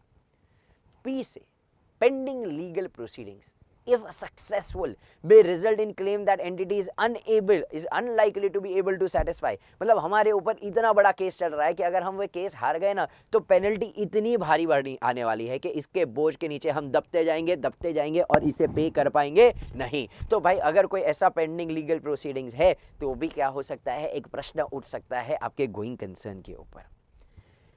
फिर if there is an under insured or uninsured catastrophe, what do you mean by under insured or uninsured catastrophe? For example भाई सुनामी आ गया, अर्थक्वेक आ गया, हमारा जो सबसे बड़ा गोडाउन था वहां पे आग लग गई, हमारे पास इंश्योरेंस ही नहीं है, we have no fire insurance. तो भाई बड़ा सा प्रश्न मार्क उठ सकता है। वैसे ही लेटर से वी वर अंडर इंश्योर्ड, अरे स्टॉक पड़ा था 100 करोड़ का और हम इंश्योरेंस पॉलिसी लेके बैठे हैं सिर्फ 15 करोड़ की, तो भाई there is going to be a doubt on the going concern। तो uninsured और under insured catastrophes whenever they occur। and lastly C से changes in law। For example अगर आप महाराष्ट्र में हो, महाराष्ट्र की डीलर हो और समझो you are dealing in plastic bags, तो भाई जब लॉ ही चेंज हो गया, प्लास्टिक बैग्स ही बैन हो चुकी है, तो भाई आपका बिजनेस कहाँ चलेगा? तो ये सारे हमारे क्या है, indicators. But mind you my friends, all this were indicators. इसके होने की वजह से मैं कंक्लूड नहीं कर सकता that going concern assumption is inappropriate. This are merely the indicators जो हमने स्टार्ट ऑफ द प्रोसेस पढ़ा था कि if there is an indicator तो हमें क्या करना है। कुछ अगर कोई इंडिकेटर ही नहीं है तो ऐसे 570 का भाई अंतिम संस्कार हो जाएगा, दी एंड लग जाएगा, हमें कुछ नहीं करना है। बट इसमें से कोई भी डाउट है, इंडिकेटर है, तो हमने वो जो पूरा चार्ट पढ़ा था उसकी गहराई में हम उतरेंगे। तो ये क्या था भाई हमारा SA 500 NS70 का डिस्कशन। अब हम आगे बढ़े, कुछ भी करें उसके पहले हमें क्या देखना होगा भाई, इस पर्टिकुलर चीज में से क्या सवाल आए गए हैं। Question number 1, a companies net worth is eroded and trade payables are unpaid due to liquidity constraints. The management presents to the unsecured loan to meet the liquidity constraints and that negotiations underway to secure large export orders।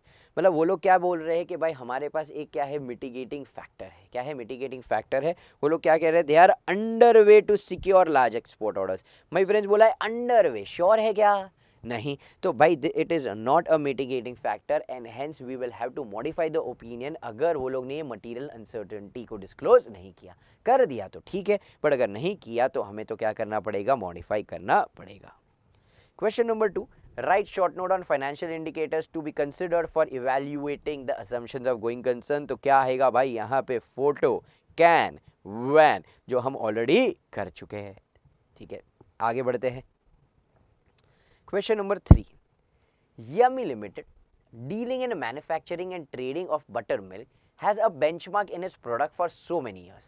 Tasty Limited, a revival company to Yummy Limited, has introduced its new product, peanut butter. Due to being health conscious, the consumer has shifted from milk to peanut butter in a few months. This has resulted into massive loss during the year to Yummy Limited. Due to non-selling of perishable milk product, the company has also started having negative net worth. Its production head, finance head, and marketing head have also left the company. The company has no sound action plan to mitigate this situation. Kindly guide the auditor how would he deal with the situation. तो भाई यहाँ पे हम पूरा का पूरा process लिखेंगे. अगर फॉर एग्जांपल हम श्योर है तो हम एडवर्स ओपिनियन दे देंगे, बट अगर हमारे पास सबूत नहीं है, सिर्फ एक मटीरियल अनसर्टेनिटी है, तो हम उसे बोलेंगे डिस्क्लोज करो. कर दिया तो वेरी गुड, नहीं किया तो वापस हम क्या करेंगे, ओपिनियन मॉडिफाई करेंगे. तो based on that chart you can answer it your. Question number 4. Mr. Ram, an auditor identified some events that cast significant doubt on the entity's ability to continue as a going concern. What are the additional procedures he should perform as per the related standard on auditing? तो यहाँ पे जो भी हमारी procedures है, हमें पूरी की पूरी प्रोसीजर्स यहाँ पे लिखनी होगी. ठीक है. अब ये सारी चीज़ यहाँ पे since it is critical revision lecture, तो भाई I am keeping it short, but लेकिन वो जो मैंने चार्ट बताया था, वो चार्ट को अगर आप इन डिटेल कैसे आंसर्स लिखने हैं वो मैंने आपकी पीडीएफ नोट्स के अंदर डाला हुआ है. So you can once go through that कि चार्ट को आपको कैसे ऐसे लिख के आना है. Total Limited had a definite plan of its business being closed within a short period from the close of the accounting year ended 31st of March 17. The financial statement for the year ended March 17 had been prepared on the same basis as it had in the earlier period, with the additional note that the business of the company shall cease in the near future and the assets will be disposed of with a plan of disposal as decided by the management. The auditor of the company indicated this in the key audit matter only by a reference as to the possible cessation. अब जो ये सारे questions हैं, इसके ऊपर इन अ वे हम already भाई हमारे चार्ट फॉर्मेट में डिस्कस कर चुके हैं, बट उसको छोड़ के भी आपको यहाँ पे क्या करना है, you can write this particular answer here, जो मैंने ऑलरेडी आपको नोट्स में दिया हुआ है. सो व्हाट आई विल सजेस्ट इस कि एक बार के लिए आप क्या कीजिए, ये पूरी के पूरे आंसर्स को रीड कीजिए, तो आपको पता चले कि एग्जाम में आपको इस आंसर्स को किस तरीके से अटेम्प्ट करना है. ठीक है. So this answer has already been provided to in the notes. Please I request एक बार नोट्स को डाउनलोड कीजिए और नोट्स में से उसे रेफर कीजिए. Similarly for question number 6 as well. Question number 6 क्या कहता है, Whereas Airlift Limited, carrying on the business of passenger transportation by air, is running into continuous financial losses as well as reduction in sales due to stiff competition and frequent breakdown in its own aircraft. The financial statement for the year ended 31st of March 2018 are now to be finalized. The management is quite uncertain as to its ability to continue in the near future and has informed the authors that having seized of its matter, it had constituted a committee to study its aspects and to give suggestions for the recovery, if any, from this bad situation. Till the study is completed, according to the management, the issue involves uncertainty as to ability to continue its business, and it informs the auditor that the fact of uncertainty clamping on the going concern would be suitably disclosed in the notes to accounts. State the reporting requirement if any of the independent auditors report in this matter.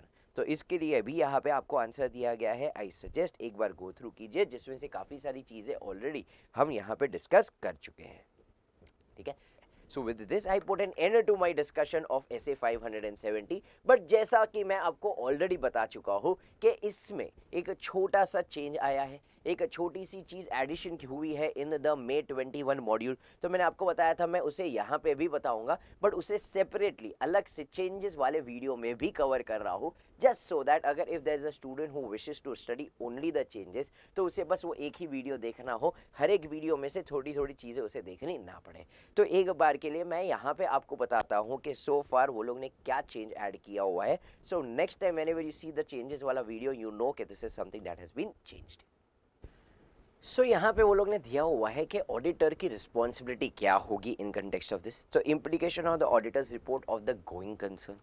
तो use of going concern is inappropriate. तो मैंने बोला था भाई हम छाती ठोक के लिख के आएंगे कि कौन सा ओपिनियन देंगे, एडवर्स ओपिनियन. तो बस इन्होंने भी ऐसा ही कुछ कहा है कि हम क्या दे देंगे, एडवर्स ओपिनियन.